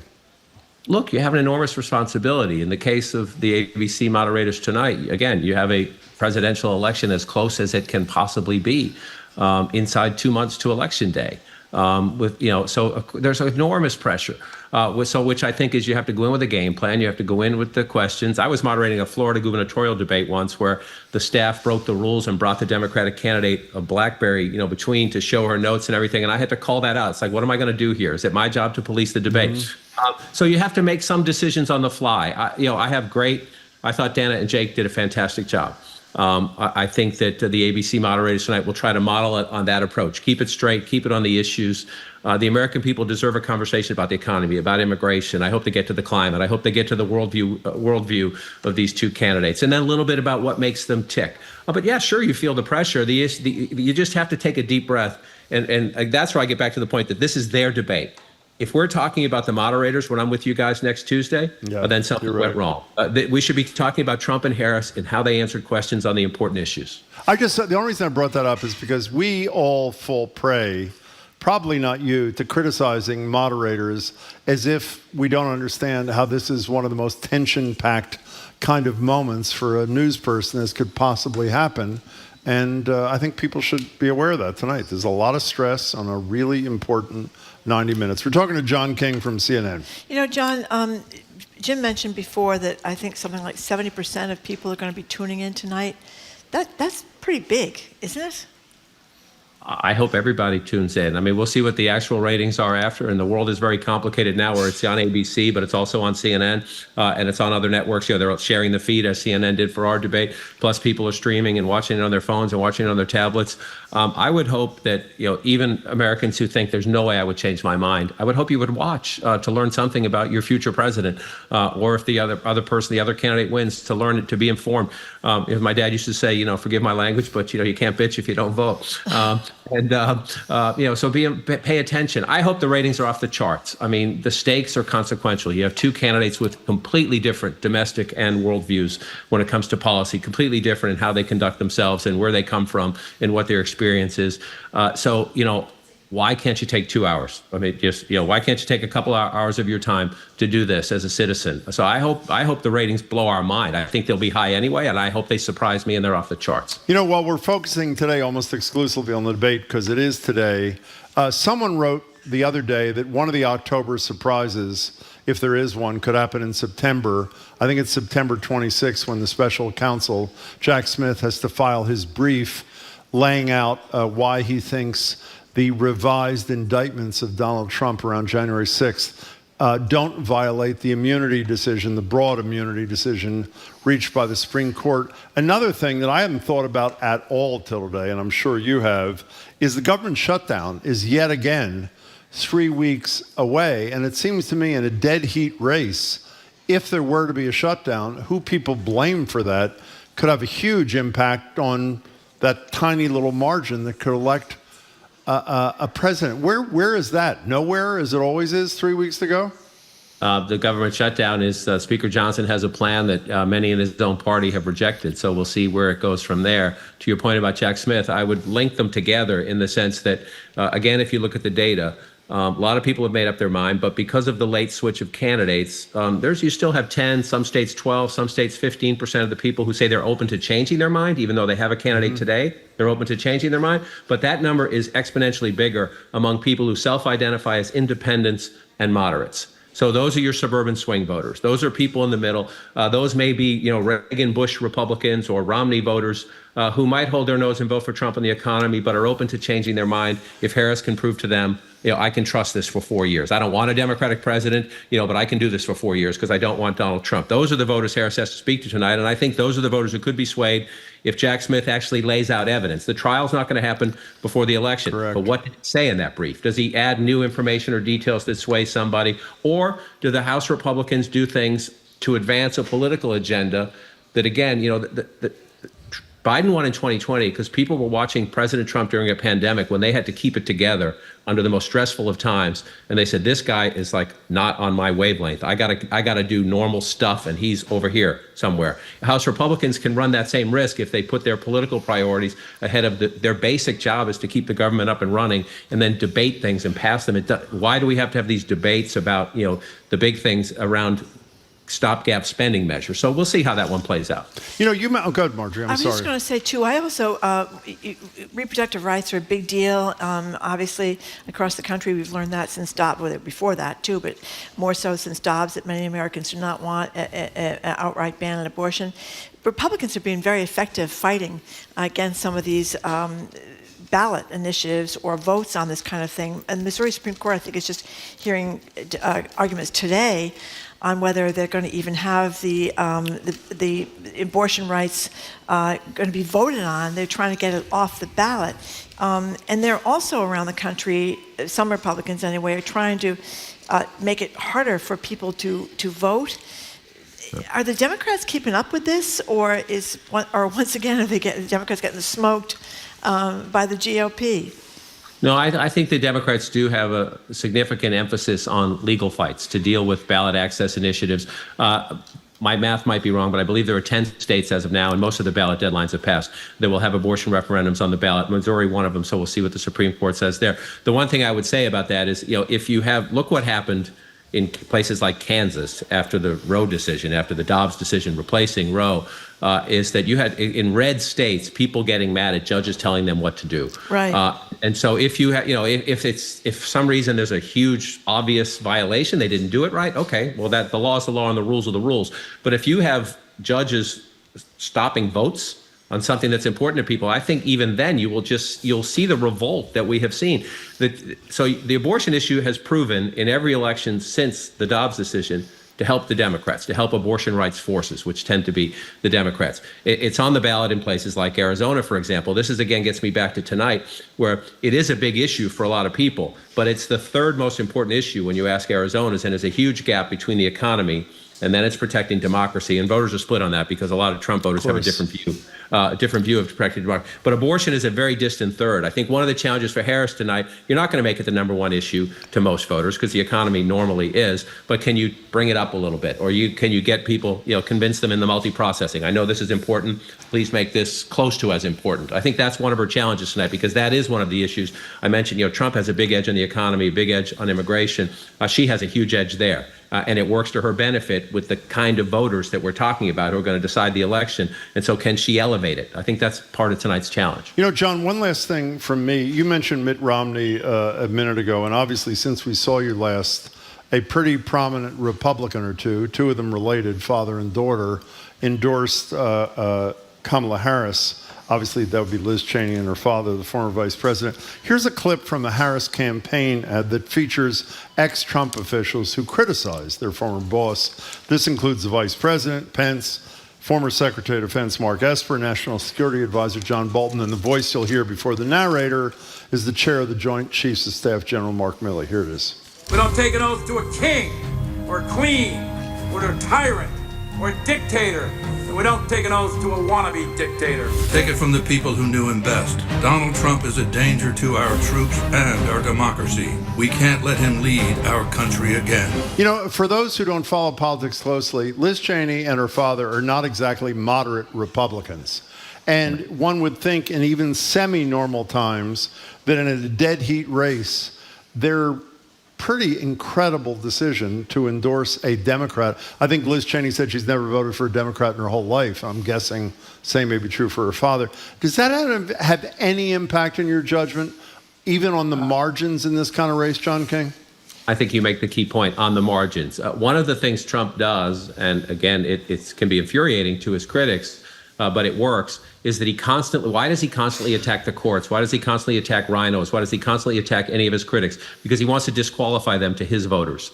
Don't listen to these people. They are not to be trusted. And he's done that about Cheney, both Cheneys. January 6th committee, Liz Cheney.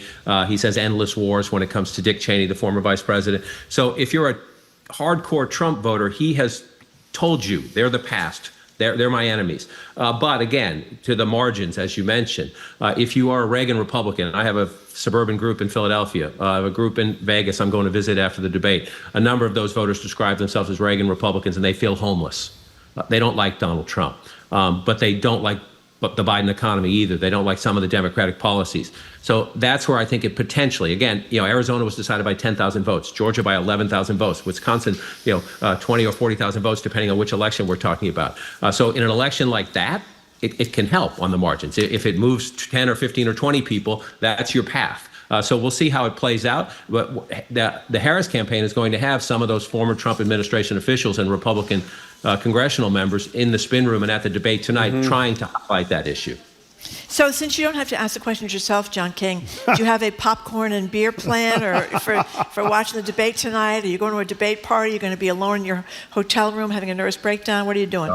I'm going to be on a panel with some of my great colleagues before the debate. We'll be watching the debate, probably drinking espresso because then we're going to be up till 1 in the morning analyzing the debate when it's over. And so I will be watching I'm as a student of the process and as someone who has to cover it, I'm fascinated by this moment. I think, again, to anyone listening, if you think, I got something better to do, if it's a big family thing or something, record it.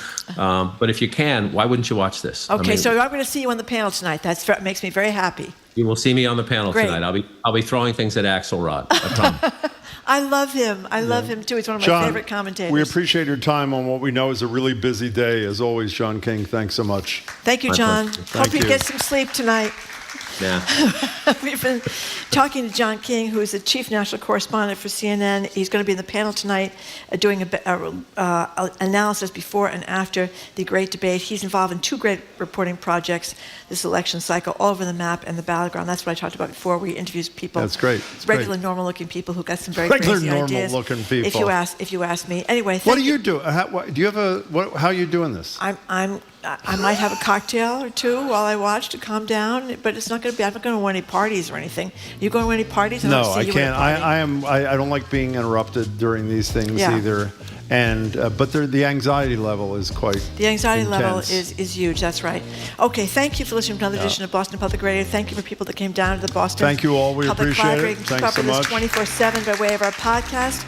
Tune in tomorrow for media maven Sue O'Connell and Harvard national security expert Juliette Kayyem.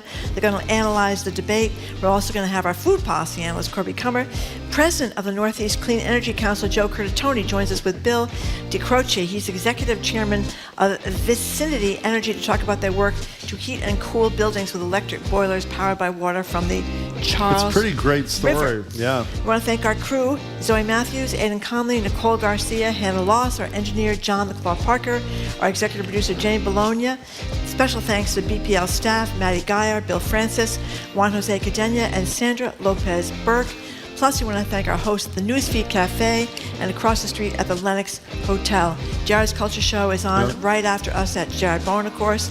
It starts right after the 2 o'clock news. Can I just say one thing? So we're going to be on GBH tonight, right? With announcers from NPR in Washington. 89.7 is going to carry. If you're not in front of a TV, you can listen to it in the NPR analysts afterwards. I may sneak in a little CNN analysis too. Let me just say, if you go to Marjorie's house to talk to her during the debate and she doesn't answer, just look under the dining room table and you'll be there. I don't want people to think you're not home. Position, right? Exactly.